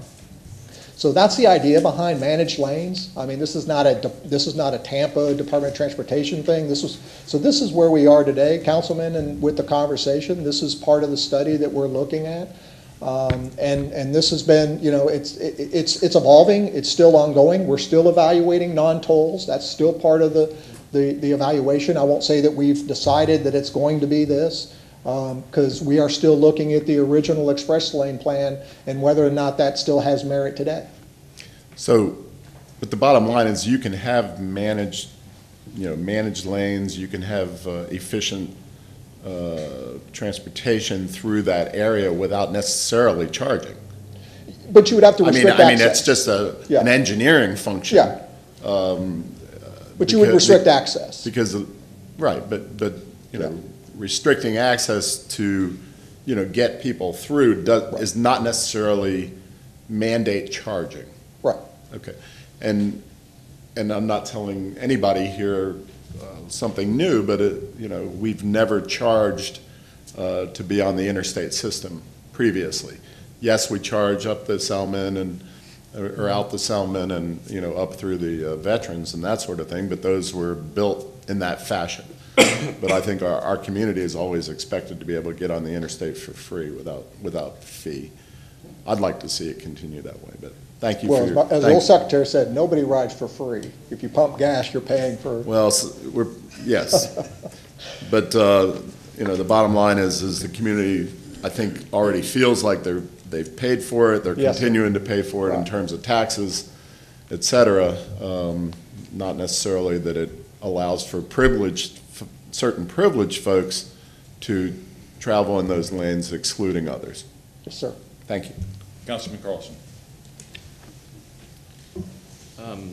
As you don't have to answer this today, but as this evolves, I know it's been going on for several years, but as this evolves, I would like to hear, as part of the update, which of the alternatives, I'm talking about the northbound 270, which of the alternatives has the least impact on the neighborhoods? I know you all have lots of meetings with the neighborhoods, and their concern is, you know, ripping through historic buildings and historic neighborhoods. And I know that's a long discussion, and we've had a little bit before, but would love to know, you know, what the feedback is from the neighborhoods and which ones have the least impact.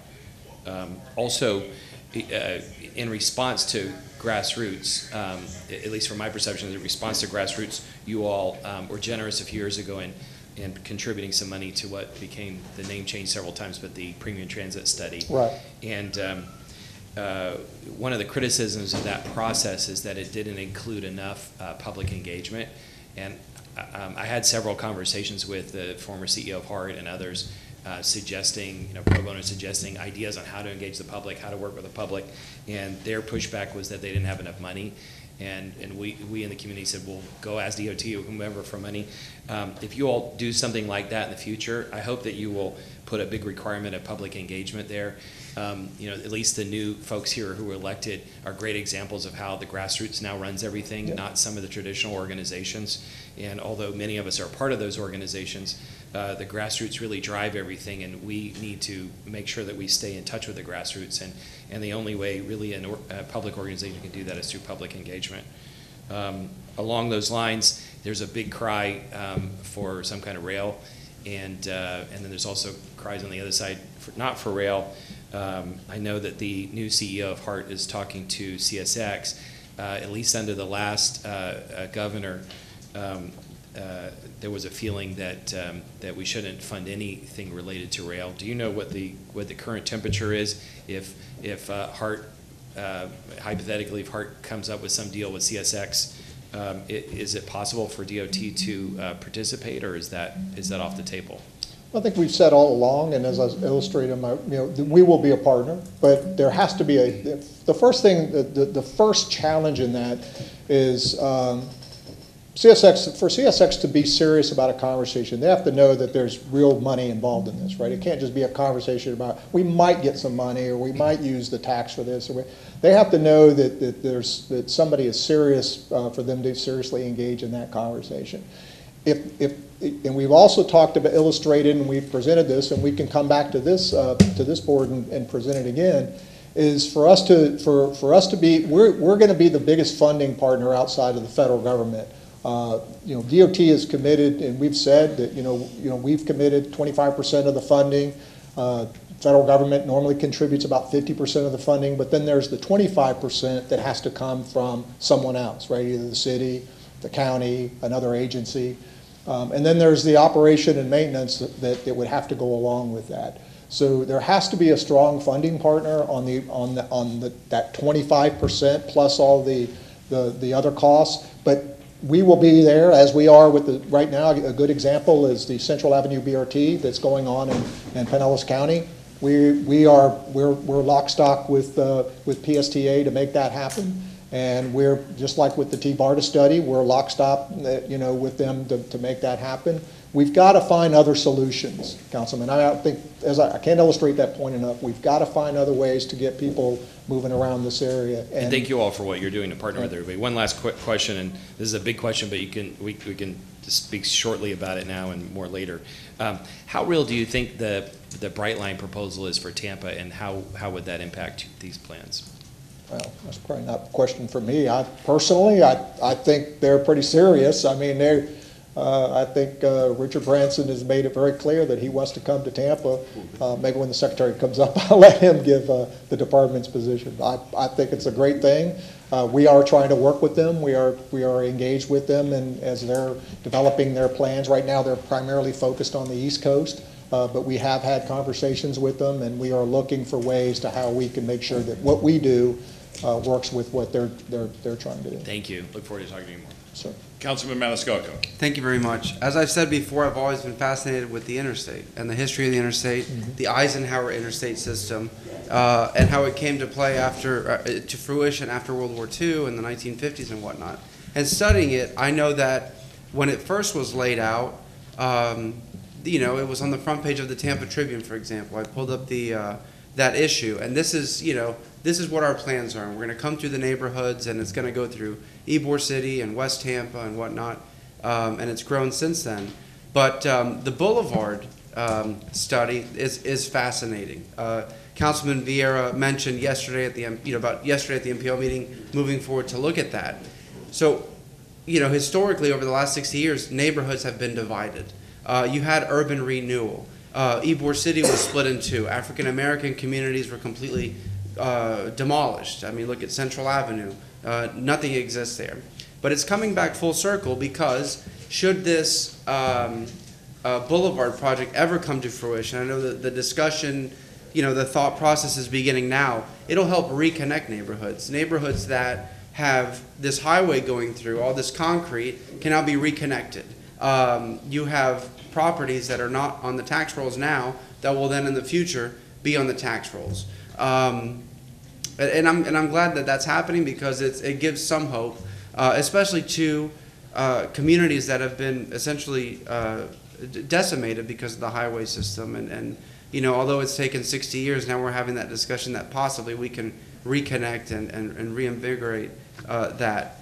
I've never liked, I've never liked, the express toll lanes. I've consistently voted against the TBX and any kind of express lanes, because how my district is laid out, the interstate goes right through. And my job is to stand up for and protect the communities that I represent and the people. And I know you've had the public discussions, and you've been wonderful. You and the secretary and Mr. Roscoe and Mr. Benson, very responsive. I hear that from people all the time. We need something. You answer. The public needs something. I see, responses. But moving forward, we have to put people first and communities first and be people-centric and not so much car-centric. I think the world is changing. I think, millennials and younger generations are pulling away from the automobile focus and saying, we want alternatives. I know we've looked at expanding the streetcar system. We're talking about CSX. We're talking about Brightline because people want different options. And not everybody can afford a car because it's the vehicle, the payments, the maintenance, the insurance, the gasoline, everything. But I think we're moving in a positive direction. I know you come here every quarter to update us, and you do come to the MPO. And I want to ask you, do you feel it necessary to come every 3 months, considering how some changes can be made right away, but overall these are long-term plans. Would you be more comfortable coming here every 6 months? How do you feel about that? Well, I think we're going to have a workshop, and I hope many of you could attend the workshop and hear for yourself, what people are saying.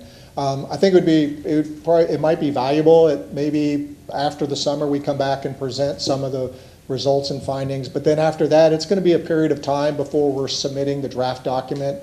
Probably sometime around the early part of next year, we will be submitting the draft document with recommendations to Federal Highway for approval. And then there's going to be a long stretch of time where it's just going to be kind of quiet. Well, I say quiet. In other words, we're working it out with Federal Highway on the final details of a final study. So I would be fine with 6 months, or if we have something new that's happening to share with you, we would be more than happy to come and share it with you, or one-on-one. No, but we'll wait till you come next time. We'll see, what is on that report, and possibly, make a motion for you guys to come back every 6 months. We'll see. We'll play it by ear. But, at least that's, on my mind. Councilman Vieira. I would strongly favor the continued quarterly. Transportation, I think, is the pressing issue for all of us here in all of our districts and in this city. We talk about the issue of public engagement. For me, there was no greater public engagement than the vote that happened in November of 2018 with All for Transportation, when almost 3 in 5 residents in Hillsborough County who voted on it said, raise my taxes, because that's how frustrated I am with the transportation situation. That was a mandate, I think, for all of us. So I personally think that quarterly is because this is a pressing, compelling issue. So just my 2 cents. Okay. Councilman Goods. Thank you, Mr. Chairman. When I first met you, it was a pleasure, and we always talk about that 25%. 25%. But I get confused when I see this magnitude of money for interstate. But yet we have all this railroad. So I don't understand how we don't switch gears to look at our railroad tracks with all this money we're spending here, but yet we talk about this 25%. It's rather confusing to me. So I need to kind of get a focal point on why is that? Because if we're saying we have all these tracks that are running through all kind of low-income communities, downtown, the north end, why are we not focused with all this money we're talking about building on an interstate, focus on a railroad system that's already laid down or in negotiation with 6S? Because you say, well, they want to make sure you got money. Well, obviously, DOT has money somewhere because we're putting a lot of money into an interstate. So I think we need to look at changing gears. I know the secretary is going to come forward, but I need to understand a new directive, because to me, an old ball coach told me, which I'm one too, says excuses stand for failure. To me, we continue to fail because we're rehashing the same thing. We have to have a new track. And I'm looking for a new track with FDOT to say we need to be focused on these rail systems because we have them now versus the interstate. Because as Madam Scalco said, people can't afford cars now. One paycheck away and everything goes bad. Brakes go down. I got to get to work. I got to catch a bus. I got to catch a ride. Nobody wants to give me a ride. I got to pay somebody for gas. So we have to look at the people versus the big dollar of people who want to build and look at what the people really want, what they're asking for. If we got all this money here and they're saying we want rail, they're saying we have these tracks, we need to be focused on those tracks. Any other questions or statements? Mr. McKinney, you get me now. All right. After the 80 or so meetings that I've been at, I've developed a relationship not only with you, but with Mr. Gwynn, Mr. Benson, and all the other wonderful people that work for FDOT. FDOT, Florida Department of Transportation, our needs in Tampa are multi-level, state, county, city. But we have over 100,000 plus people coming into our downtown core each and every day. And the people that it's affecting most are the citizens of Tampa. Pollution, noise, air pollution, traffic. I think that if we get those people, or start thinking about those people that are so car-centric, coming from Polk, Pasco, Hernando, Manatee, and Pinellas County each and every day to come to work in Tampa, if we give them an option. Now, I'm not sure of your right-of-ways that you still have, but if we can have some sort of rail, rapid bus that has dedicated right-of-ways, which is more than one person, one car, if we can start thinking in that direction, I would be much happier, and I'm sure a lot of the citizens of Tampa would be a lot happier.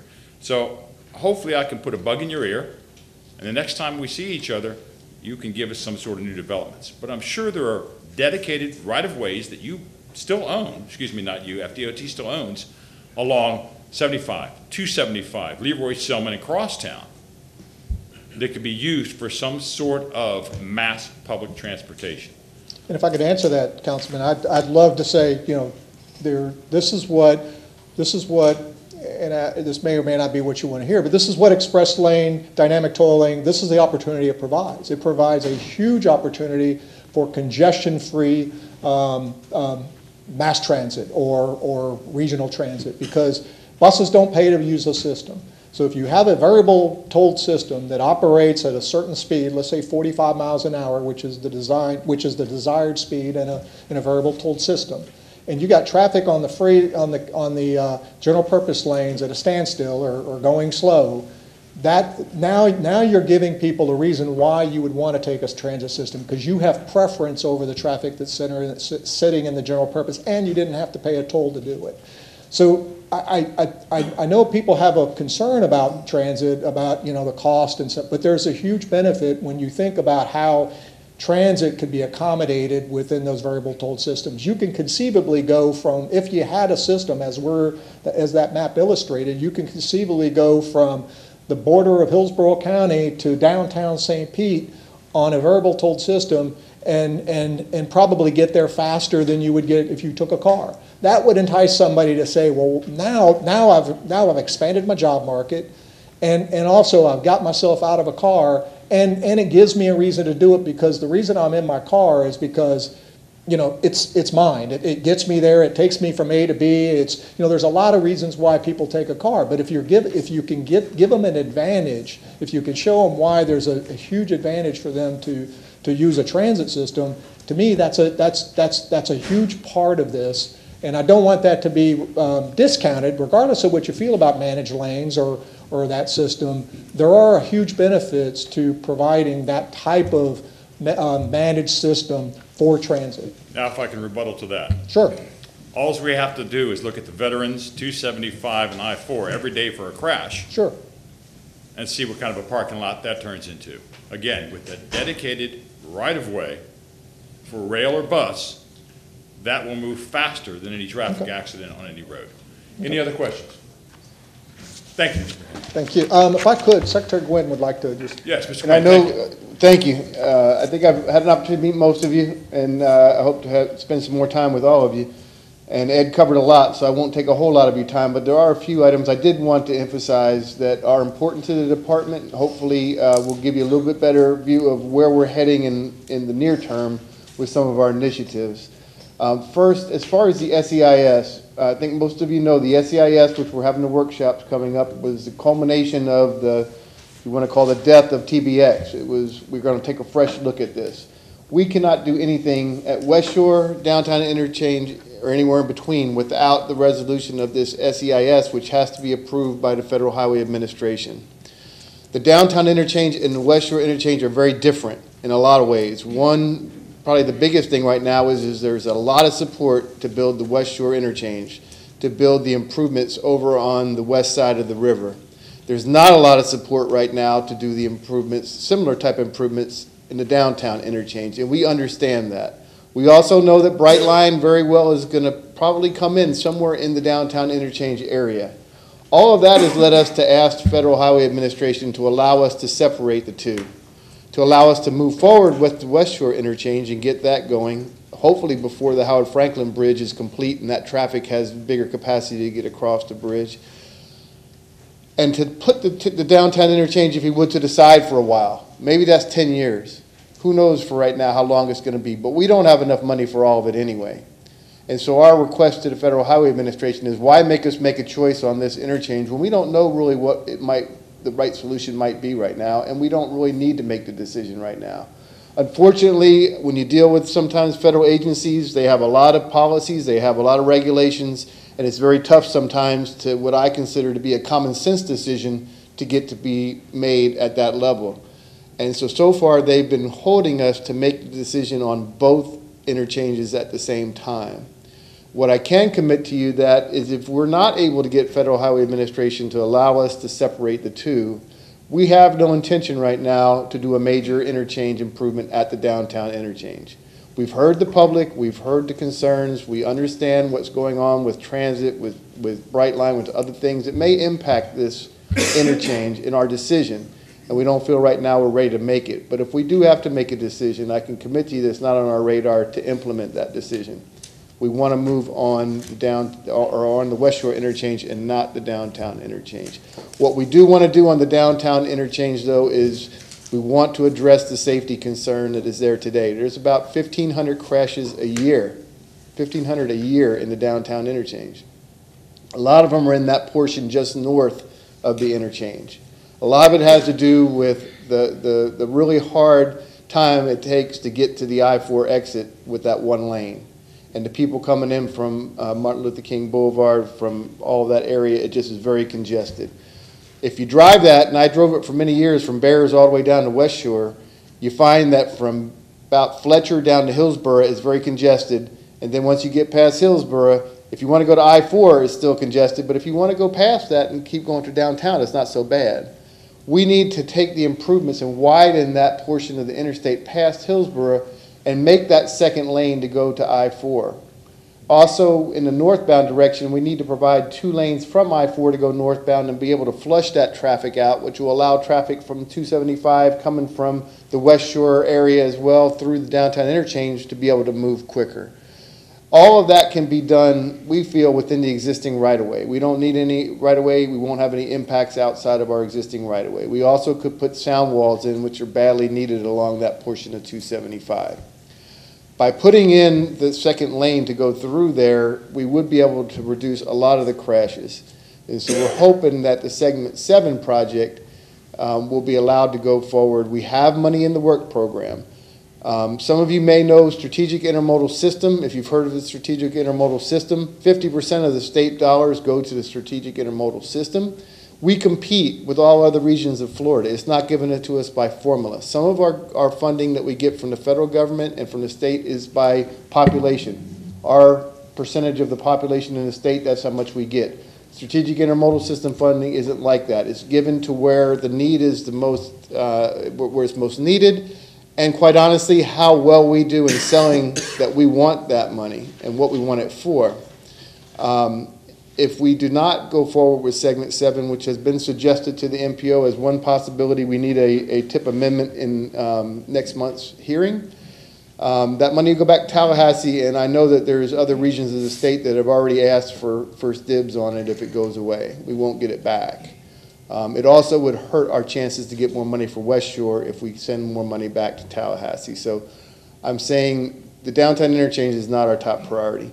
As far as managed lanes, I get both sides of the argument. I do believe, though, you talk to folks in South Florida and you see how the managed lanes have worked there, they have been popular.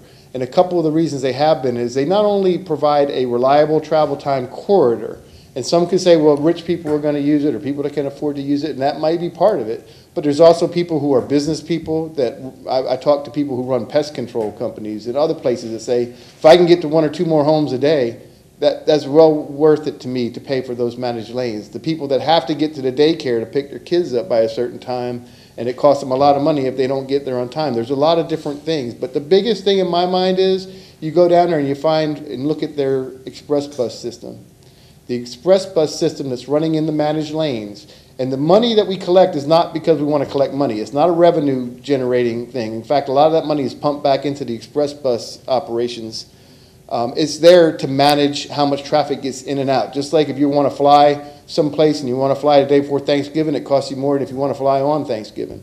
It's to manage the demand and the supply. And by managing that demand and supply, you can maintain say a 45 to 50 mile an hour speed through there. As we get, I saw at the MPO meeting, 600,000 more people in the next 25 years. Some of them are going to want to drive, and some of them are going to want to drive on the interstates, and those roads are going to get much more congested than they are today. If we just make them regular lanes, it doesn't cost anything, you're going to get 2 more lanes that are going to operate like the rest of them.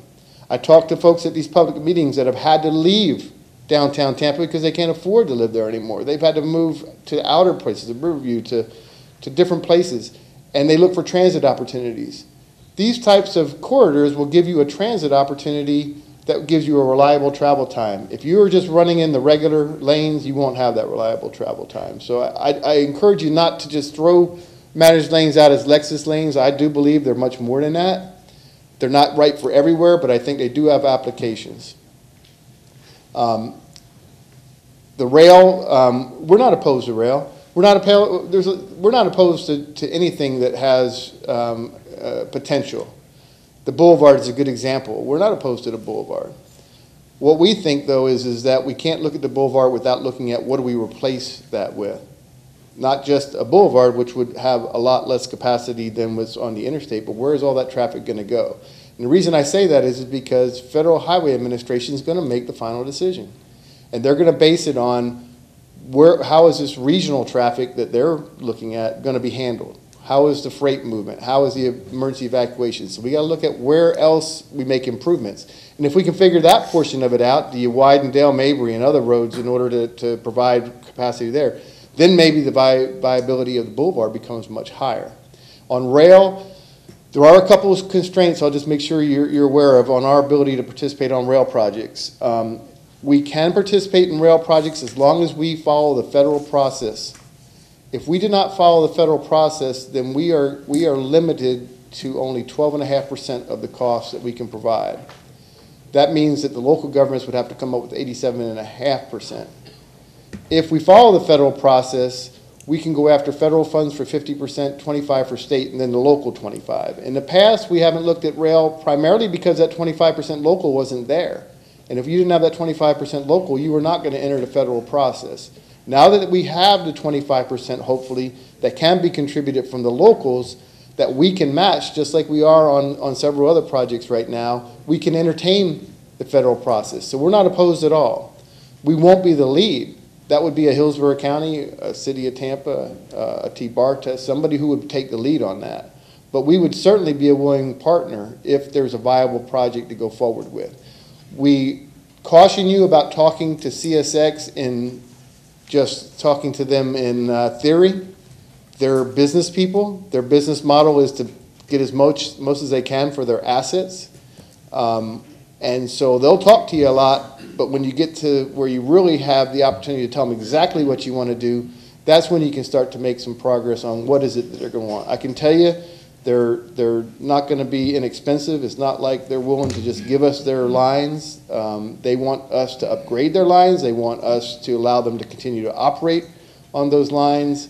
There's a lot of costs that we just have to go up. We be careful as we navigate that path. But we're not opposed to being a partner in it. But I'm saying it's a complicated path to follow, and we got to do it carefully. And our theory in all around the state has been not to just jump in and say, CSX, what if we wanted to take over your lines? Our approach has been, let's go to them and say, this is what we're thinking about doing. And then we can start talking more details. Because if you say, we just want to know what you're going to do, they'll paint a nice rosy picture for you, quite honestly. And then when you come back looking for the details, oh, the prices just went up quite a bit. So, but I do want you to know that we want to be a partner to you. We are listening to the community. We've made a lot of changes based on input we've gotten from the community. And we look forward to working with, especially with the new members. And I would really encourage an opportunity. I'll reach out to try to get a one-on-one meeting with each of you to answer any individual questions you have. Thank you. Councilman Carlson. Just quickly, what do your futurists or planners say will be the tipping point in autonomous vehicles when most people will be in them? Are we 10 years off or 20 years off or 5 years off? What do you all think? You know what? I think everybody that I've talked to has had a different opinion. It's very hard to guess because we think connected vehicles will be will make impacts much quicker. Well, we'll start seeing things where vehicles are communicating with one another in the roadside, but not necessarily autonomously. That'll have a lot of benefits.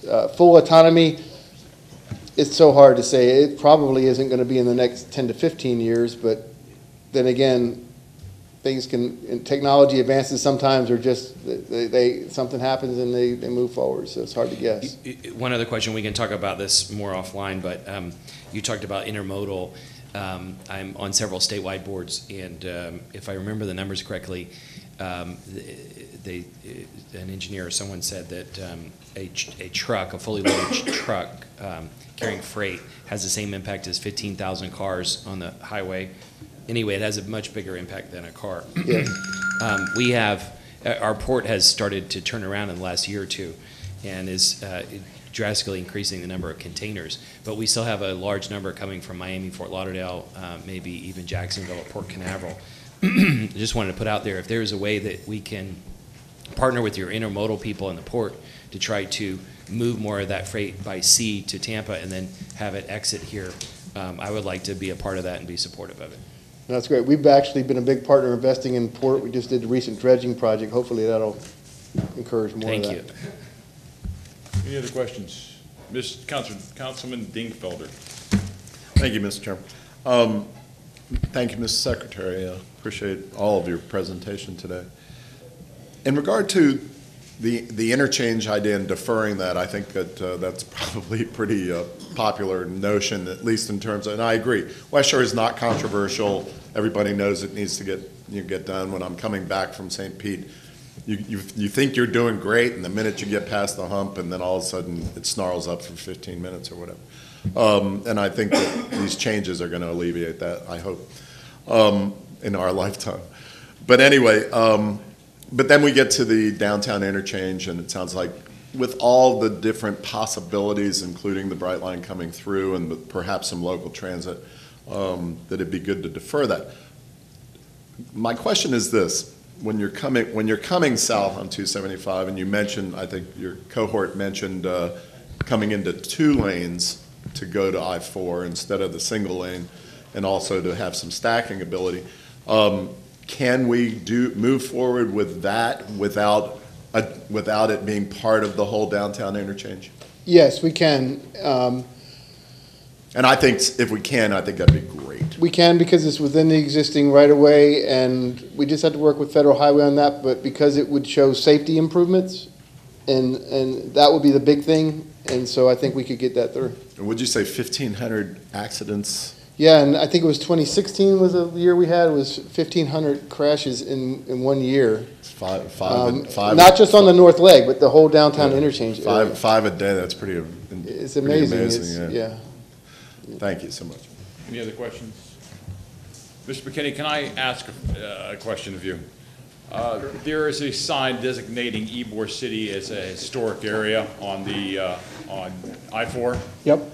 A friend of mine, Mr. Robinson, who is with the CRA CDC in West Tampa, has been asking how a designation sign for historic West Tampa can be procured. Would you mind looking into that and getting Sure, back to me at and some time? Chloe Coney, who's here with us, she's actually had a lot of conversations with him about that. And there are specific, and I've referred him to the specific folks that do that. And it has to meet, just for your information, it has to meet certain requirements on a state level. But obviously, we could look into that. And I've relayed that to Mr. Robinson, but we'll have that conversation. Can you contact me and maybe I can make some phone calls? Absolutely. Thank you very much. Any other questions? I thank you very much for your presentation today on FDOT. Now we'll open it up for public comments. Each speaker gets 3 minutes. Should we do the agenda items? Mr. Chairman, should we do these resos and that way staff can leave? I'd rather do public comments if that's all right with the board. Your call. Mr. Daniels. Morning, Mentesnot. One thing I like to say is, I always tell my kids every day to be good and be black. Everything you hear in this chamber, everything you hear in state halls and national halls, it's all about white people. Nothing more, nothing less. It's all about local manifesto destiny, connected to national manifesto destiny, connected to white nationalism and white power.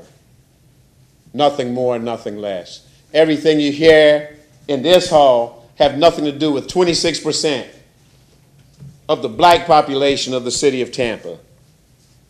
It's all about opportunity for white people and F everybody else. That's how that works.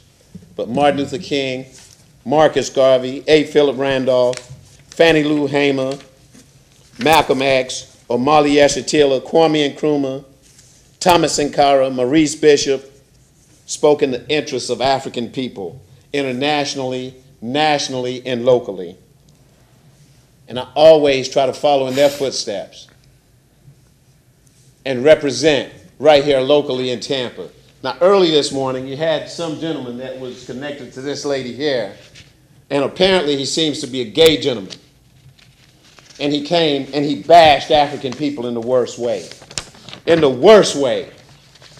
And what I like to do is stand in defense of my people and the hatred you hear spewing from white folks' mouth in reference to African people. He came and spoke in a way to set black people up hanging at the Broadway bar to get hurt, injured, maimed, killed, destroyed by the police department and any other authority that they seem fit to do whatsoever they want to do with us. Talking about some garbage about some pop-up parties. It's grown folks hang at the Broadway bar. I hang at the Broadway bar. And you know why I hang at the Broadway bar? You know why we hang in Ybor City? Because every other bar in our communities, the police have kicked us out of. Every place that's indigenous to us, they have ran us out. Regentrification with the same type of gay people that's moving through Seminole Heights and taking over Hyde Park and West Tampa and other areas, flexing their white muscle. Nothing more, nothing less. We can't go to the Zanzibar, can't go to the Chip Inn, can't go to the New Lounge, can't go to Manila's, and the only thing we have left is the Broadway bar. And they down there running around treating us like dirt. They need to stop it.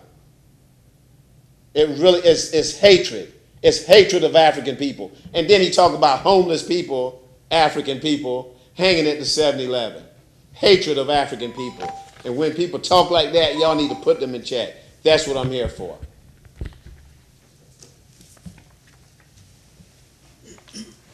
Good morning, Connie Burton. You know, it's been about 20 years that I've been coming down here, and some of the senior council members will know that the biggest demand that we've made out of our community is the need for social justice. 20 years later, the return of Councilman Dean Felder, we still talking about the same thing, social justice. But I'm with a new label this morning because we got a good president over at the NAACP. And she has appointed me to be the housing chair for the NAACP. And I don't know if you respect that label or that organization or not, but for 100 years, it's been making a demand for social justice for our people. all throughout this city. You come downtown around 6 o'clock, whether you want to admit it or not, it's the absence of African people. I could tell you about a once upon a time all down there where you see amateur works. Now, black folks used to be able to live there. We can't afford it now. In and around areas in Ybor City, if you go past 21st, then you start seeing a reemergence of black people again. All of East Tampa, it's been like a shell game of things that we can't do with our CRA. But when I heard that gentleman this morning talk about all the glorious, wonderful things that they're doing with their CRA money, and then the interest of matching funds, but when we're at our meeting, we're talking about roundabouts, roundabouts, roundabouts. Can't do nothing. I would like to see it shut down before we go another 15 years, but I don't believe we will, because one thing we are able to do now under grassroots leadership is organizing our community. We got too many families inside of East Tampa that is making a demand for, I don't know how I can express it, can't say affordable housing no more. Housing that matches income and wages connected to Walmart. Checkers. That's why people are working. We need a housing program so people can have dignity. That's what we want. And that's what we're going to get. Because we organizing ourselves for 2021. What is 2021? It's when we're going to have that wonderful Super Bowl here. And we are hoping that we can attract wonderful people that believe in social justice. And when they get away from all this here mirage of how wonderful Tampa is making itself the new South Africa. That's what you're becoming. When people can't afford to live in neighborhoods that they once lived in. That's what you're becoming. When now Oakhurst is now being turned over to the University of Tampa and all of North Boulevard is gone because we can't afford to live there. Thank you. You can't be proud of that. Thank you.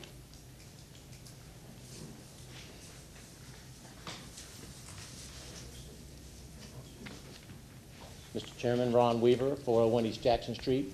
For the last hour, we've spent some very important time looking at an opportunity or three that have arisen for this community. And Shakespeare once said that there comes a tide in the affairs of men, which taken at the flood lead on to fortune, but if missed, lead only to misery and despair.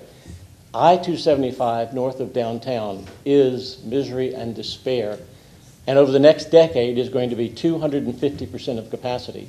We must begin focusing on not letting our monies go to Jacksonville, Orlando, Miami, but instead focusing the 50% match from the federal government, the 25% match from the state government, and our own 25% match from the All-for Transportation, $302 million a year that we finally voted for in order to address I-275 north of Tampa, not just to the magnificent resources of the University of South Florida and our neighbors in Wiregrass and throughout the north, but also to connect communities, enable people to get to their jobs, all on I-275 in a way that does look out in the future for the potentiality of a boulevard, but not at the expense of lost money or fixing what is a 1,500 crash problem with I-275 downtown interchange.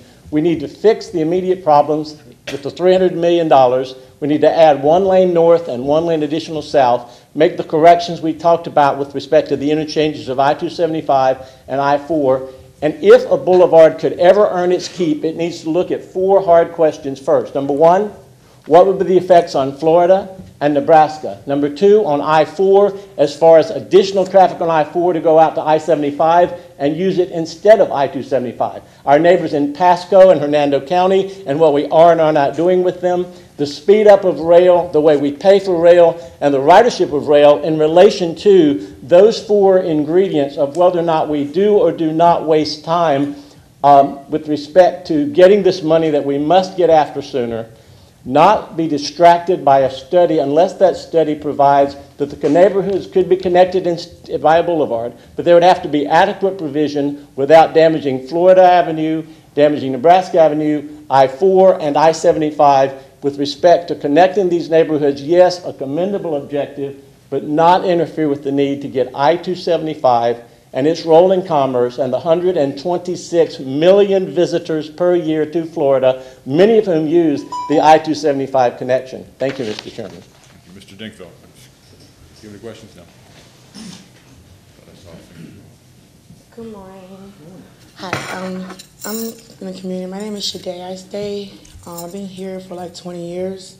I came from Jamaica, and I've been listening to what y'all been saying about affording housing and things like that. I stay in a hotel with me and my 2 children, and I pay $70 a night, which is like $1,300 a month. And I'm a single mother with 2 children, which I do take hardline transportation. I have to pay $4 a piece for my children and for me. And with affording housing, there's no affordable housing out there.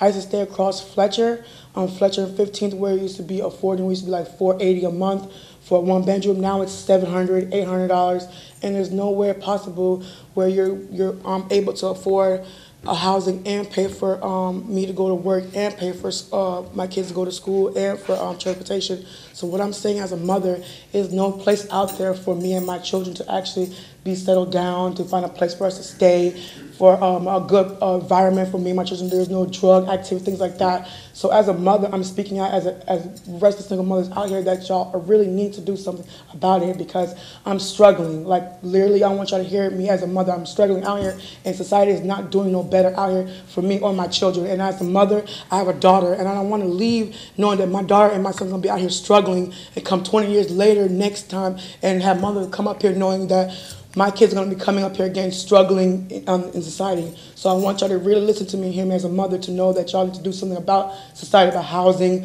about transportation, about a lot of things, because I'm struggling. And it's not good as a mother to know I'm going through this and everybody else out there is sitting out there comfortably. So thank you for your time. Mr. Good. Young lady, come back to the podium. For many years, I worked the streets of Tampa. And a lot of people don't know how some people do truly live. Right. I understand that situation about the hotels. Right. I've seen many mothers. Many of them. Let me finish. I've seen many mothers stay in those hotels, and I talked about that last time I was here on the diocese, about that situation.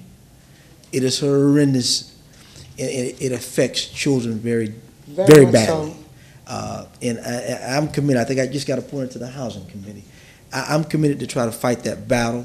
I want people to understand that, because I lived that. So I understand your situation, especially with children, because I worked in schools, and I understand what happens in our communities. They take to school. Right. And I'm committed. I think this board is committed, and we're going to do something about it. We're going to try our best to make sure we make the best that we can for our generation to come. I really do appreciate that, because I don't want the next generation to go through what I'm going through now, and that'll be so tragic to know that we, as a mother, we push our best for our children to have so much good life, but then when we're dead and gone, they're still going through the struggle. We don't want that for our children, and I know for a fact, I'm from Jamaica, born and raised in Jamaica, and I know my parents did not want me to go through what I'm going through now, and I do not want that for my children. So like I said, I thank you for your time, and I really wish where y'all push forward for the housing and everything. Thank you for coming. Thank you. Thank you.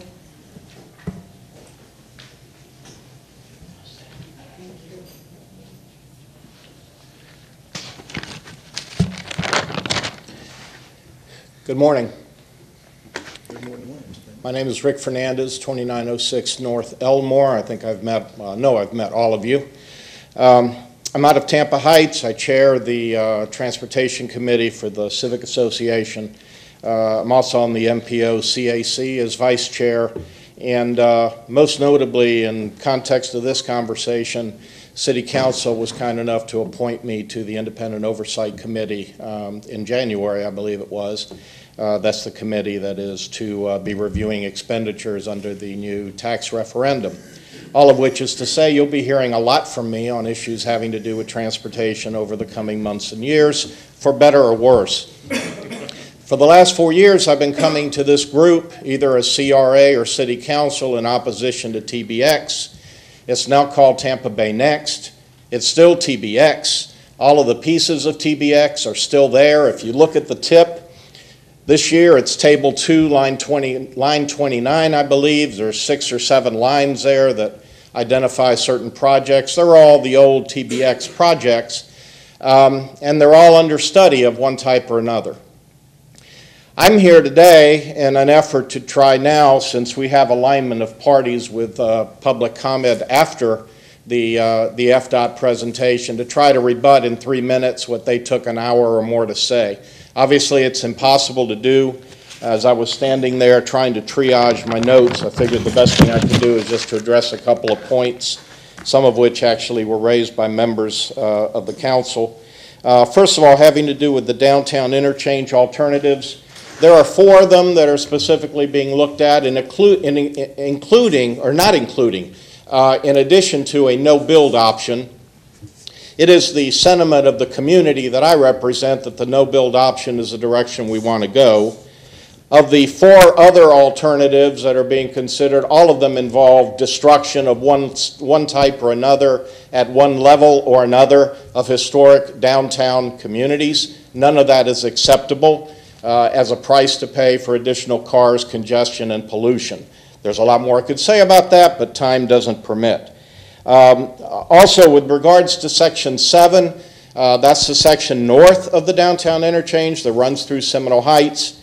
I find it absolutely amazing that we could sit here for an hour to an hour and a half and not one representative of the Florida Department of Transportation so much as mention the fact that there was a public hearing on this PD&E at Seminole Heights about 6 weeks ago. Some of you were there, standing room only, public comment taken, and it clearly was the sentiment of that community that that project, as envisioned by FDOT, should not go forward, and that a no-build alternative would be a preference, and several people voiced preference for the boulevard. Again, I don't have time. I could talk to you for an hour, and I'm sure we'll have chances to talk in the future. Any other public comments? Seeing none. Mr. Dingfelder, item number 4. Excuse me one sec.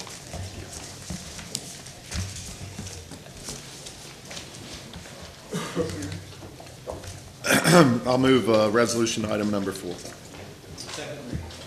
There has been a motion to move resolution on item number 4 by Councilman Dingfelder, seconded by Councilman Vieira. All in favor say aye. Aye. Any opposed? So moved. Mr. Chairman, on number 5, which I'll be glad to move in a second, I just had a question for Mr. McDonough.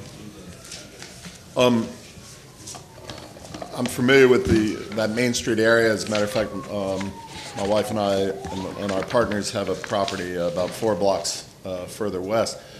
But when I Googled up this particular property, and I'm familiar with it, it's on the facade. It's now a Metro, I think a Metro PCS.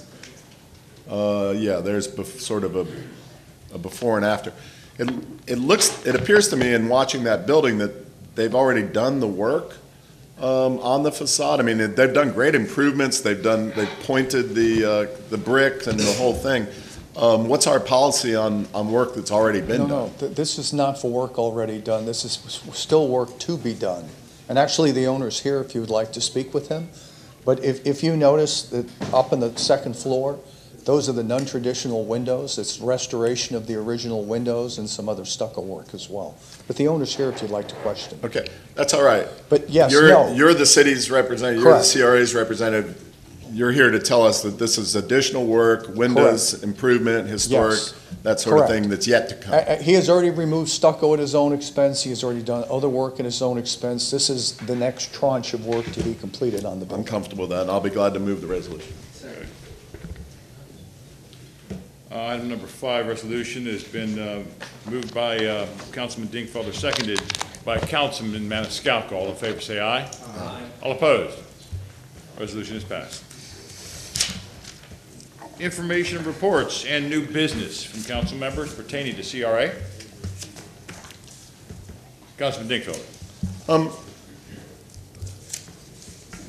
And not to dwell on it, but I will a little bit longer. Out on the campaign trail, the discussion came up as related in the big picture of CRAs, that we are the CRA, we all know that. We hire the city and the city staff to be our managers. I'd probably like to get some detail in terms of what that costs us on an annual basis. And I also wonder, historically, has it ever been any different since the very first CRA, which I don't know, maybe that was Ybor or something. And this isn't a question for today, Bob. Just sort of historically look at that. How long have we been hiring the city? Is that our best practice? Is that a practice that's done all over the nation necessarily? Do other CRAs automatically hire their own city? Or is it something we should explore in terms of putting out an RFP to the community, perhaps to some nonprofits, maybe on an exploratory basis of, let's pick one CRA, for example, East Tampa or something like that, and say, put out an RFP. If the city wants to compete in that RFP, fine. If nonprofits want to compete in that RFP to be the manager of that particular CRA, then something we could explore. I know it's not business as usual, but it's something that did come out on the campaign trail, and I think it's something that, like I say, we are the CRA, and we have a very big, huge fiduciary responsibility to make sure that it's done in the best possible way and the most inclusive possible way. And maybe it's more inclusive to let the community itself be involved in managing it as opposed to the city doing it on a top-down basis. So I just wanted to throw that out there as, like you say, new business is something we could possibly explore and get a report back from the legal, because I'm sure there are legal issues, as well as staff down the road. Go ahead. Councilman Carlson. No, if you'd like to turn that in motion, I would second it. I think it's good to hold any organization accountable, and there have been some concerns that folks in the community about the costs that the city charges the CRAs, and it would be interesting to put it out to an RFP to see, what would come back, to see if the city is competitive. Any other statements? Any other questions? I'll be glad to do that in the form of a motion. Can we hang on one second? Oh, sure. Please. Having worked with a CRA and knowing the flack that we're getting from the state of Florida, especially on local rule, the CRAs and this board have been the most hardworking to make sure that everything is transparent and above board. And again, we are having a situation with the state of Florida that wants to take away local rules concerning CRAs. Having said that, Council, will you brief us on your opinion on that? I have to give you a very quick briefing because I was here at the creation. I was here when the CRA was created. It was done back then, if you remember, Sal Cerrito, I'm sorry for the record. If you remember back then, we only had one CRA area. As you know, there's only one CRA, that's you, and there are many areas in the CRA. Back then, the only one we had was downtown. There was not a lot to do because all the money was put there for the convention center. As you added more, the decision had to be made, does it make sense to continue with the operation that you have and have the city continue to provide you with those services? And it was found that that was the most cost-efficient way of doing it because you do share the people that are working here, many of them, including Mr. McDonough, gets paid from the city as well as the CRA, and he may not even be getting any CRA funding. Other managers, there's a share. That comes out every year. You get the figures. It tells you exactly how much money is going to each CR area, how much is coming from the city, how much is coming from the CRA, how much is for administration. That has all been established. This is your decision on how you want to operate it. You do have to keep the city attorney, unfortunately, for your benefit if you want to change it, because that's the way it was created. If you want to bring somebody else in, that's in your authority to do that, but it has found to be the most cost-efficient to do it the way we are doing it because you're sharing the costs. Under the statute that just came out, you still have to follow the city's procedures. So if you had somebody on the outside managing it, they still have to follow the city procedures and use the city's purchasing department, all the other departments. So there is a sharing going on right now, but it was really done for cost saving and efficiency. When it was established, it was a lot easier because there was nothing for you to do because the money was already being allocated. There's no legal prohibition. If you want to look at that again, that's certainly within your jurisdiction. What you're saying is there's no legal prohibition, right? There was no legal prohibition for you hiring outside staff. That's absolutely correct. If you'd like to make a motion, Councilman Dingfelder? Yeah, and let me just follow up. I agree.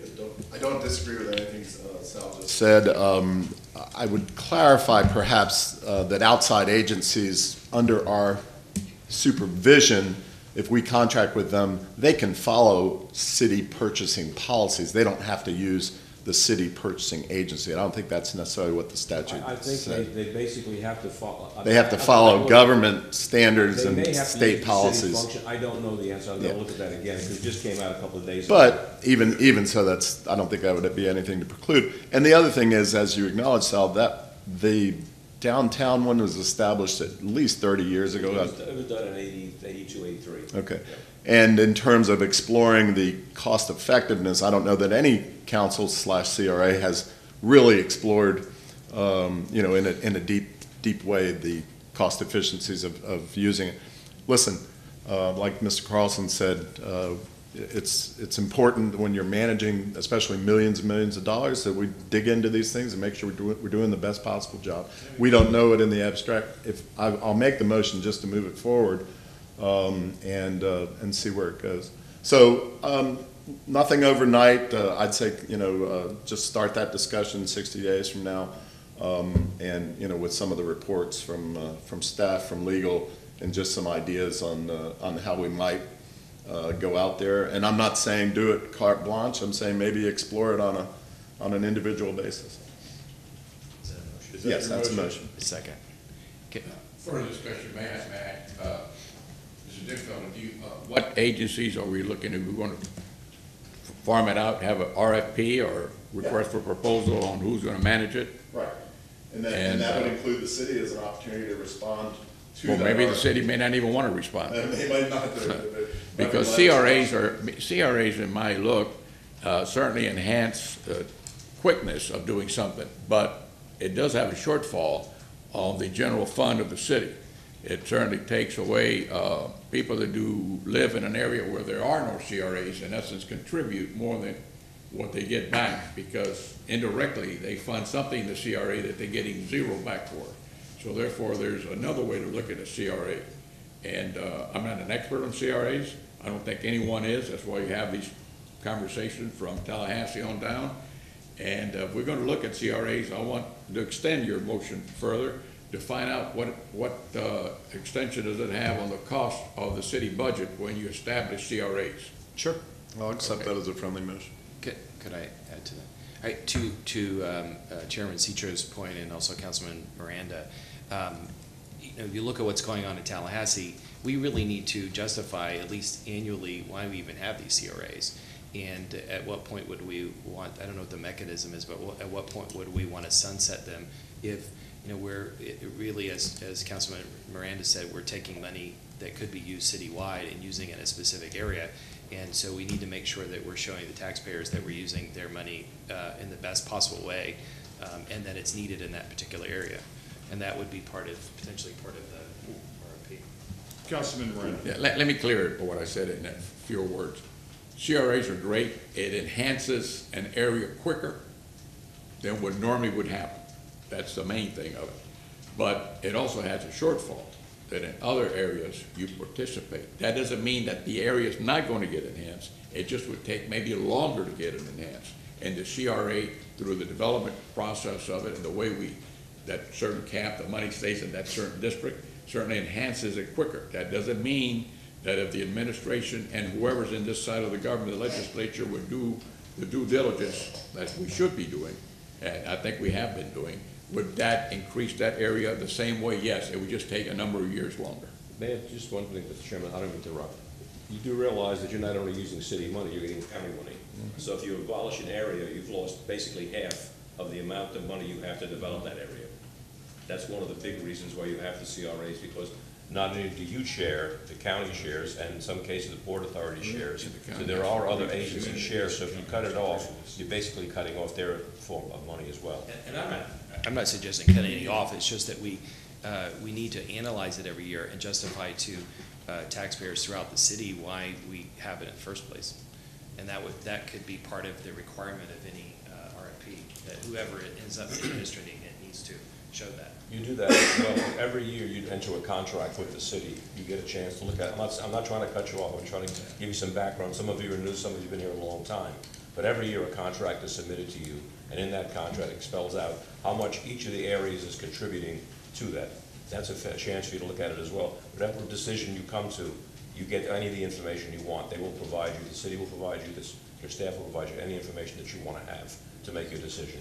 Council, anything that could be done with this, the county would also have to approve it also. No, the county would not have to approve an abolition or change. No, they're not involved in the administration. They just have to share in the expenses. Okay, thank you very much, Council. Can I have you come up here just for a second, just to correct me or collaborate? CRAs have to be renewed from time to time. That's correct. They are not lasting forever. I believe that one of the CRAs in Ybor City is due to expire in 2034. 2034. Both of them are. So they don't always last forever. They have to be renewed, correct? That's correct. We recently extended the downtown CRA as an example. So at the time of the termination or the ending of the CRAs individually, the city or the CRA board could say, okay, we no longer need that CRA. Or you could choose to do it earlier. If you look at the strategic action plan and you felt that most of the goals in the strategic action plan have been met, then you and the city and the county, you could decide, say, okay, we feel that this is now mature, that the blight that existed previously is no longer around. Probably the best example of that would be the Channel District. When the CRA was founded, it was very much an industrial district that was undergoing change. And virtually most of the goals in that strategic action plan have been reached. There is the construction of a third park, which has already been contracted for. And there's also some road work and sidewalk work, which has also been constructed. It's probably about a 24-month process. Council had approved about $13 million in expenditures. But to the end of that period, virtually all of the work that was originally envisioned in the strategic action plan will have been completed. So that's probably a better example. Again, because it's a very small and finite area where you have something like East Tampa, which is a gigantic physical place. Thank you, Mr. McDonough. And just for your benefit, 2043 is the deadline, assuming it continues that long, for the funding. We have a 60-year funding window from 83 to 43, 1983 to 1943. After that, unless the statute changes, even if you wanted to continue, you could not. I'm sorry, Councilman Goods. I'm a little confused a little bit. We're talking about sunsetting. We're talking about, for me, I see where Mr. Dingfeld is going. We have several different CRAs. And when I sit back and I look at all these CRAs, one has never really thrived. So my question is, well, accountability. Are a lot more resources going to Channel or downtown or YDC? Or is the East Tampa CRA not getting all of the resources like everyone is benefiting from? That's my question, to find out the accountability level. Because if we've had a CRA that long in the East, and to me we have not really arrived, but everyone else has arrived. Maybe the money base, you say the tax base, so forth, but I want to know how much of resources are put into Channel side, or how much resources are put into the other CRAs that make us in East Tampa not thrive. So I see where you're going with that a little bit, Mr. Dingfeld. The money has to be spent in the area it's collected, so if you collected 3 times as much downtown, you could not. And as you realize, when the recession hit, East Tampa went almost below zero. They had nothing coming in, so they couldn't spend any of the funding. They had, whatever they had, they could spend. But as you know, you cannot spend money from one area in the other. So one is not drawing, from your point, I get it. If there isn't a CRA there, then that money goes to the general fund, and that money can be used anywhere in the city. That's the point you're making. No, I know about that point. My thing is, when I say resources or accountability, city resources. Are our city staff more focused or being told to make sure that we're getting development done, making sure that we're getting people involved in that CRA? That's my point of the matter, because things just don't happen unless we make it happen. So my thing is accountability. Are we having all of our city staff, if I'm a mayor or if I'm a councilman and I got a CRA and it's just ain't thriving, I want to know, well, who's all working it? Is the top involved in that process? Is he trying to get, or her, trying to get all these resources? That's my question. I need to find out the accountability aspect of where are all the people, because I know in other areas, CRAs, there are a lot of people involved. Councilman Dingfelder. So let me just clarify my motion so it doesn't get confused, and then if folks want to add on to that motion, as Ms. Miranda indicated, I'm fine with that, because we should be discussing all of this. But my motion was strictly related to management, without casting any aspersions on the city or the city managers, who, you know, Bob and I go way back, and I think he's a great guy and a hard worker. But it doesn't mean anything's perfect. I want us to have that discussion. Perhaps a workshop format might be a little bit better. That's up to Mr. Chairman.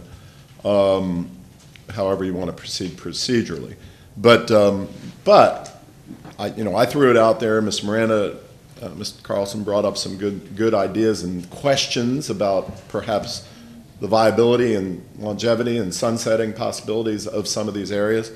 And thank you, Sal, for enhancing that discussion. I guess the motion, as it's stated right now, is to explore the possibilities of looking into RFPs or, for management purposes, and to have a report in regard to the other issues raised by Mr. Miranda and Mr. Carlson as to longevity and sunsetting. Mr. Dingfelder, but I don't necessarily favor sunsetting. I think we do have a good deal. We get county money, and I'm not in favor of sunsetting. Councilman Dingfelder, we do have a motion on the floor that already has been seconded. Right. Do you want to withdraw that? I clarified it, that's all. Do you want to withdraw that motion? Not at all. Okay. It's clarified. We have a motion duly made by Councilman Dingfelder, amended by Councilman Miranda, seconded by Councilman Carlson. All in favor say aye. Aye. All opposed? Your motion carries. Thank you, Mr. Chairman. Thank you, Board. I'm sorry, Councilman Goods. I want to make sure I was clear. Earlier, we talked about a task force with our reference to our housing crisis. I think we said we didn't need a motion on that. Was that correct, John? For the city to do that, that's more of a city council. If you ask the CRA to do that, then that's what they do. Right. We asked Mr. McDonough to provide us a report on what the CRA does as related to affordable housing. I asked him if he needed a motion. He said no, he'd just come back and give us a report on that. If you want to strengthen that with a motion, that's up to you. I'll get the information back. That'll be fine at this particular point. Councilman Maniscalco. No, sir. Councilman Vieira. Yes, sir. If I may, Mr. Chair, I move that CRA members write a letter of support for the Urban Land Institute Tampa Bay as they apply to the Urban Land Institute's Building Healthy Places Initiative grant. This is a grant from the just to give you all some brief background, this is a grant from the Robert Wood Johnson Foundation that will provide help and assistance to identify policies and recommendations on areas like parking regulations, zoning, and affordable housing. And if chosen, Tampa would be one of 4 cities to take part in this.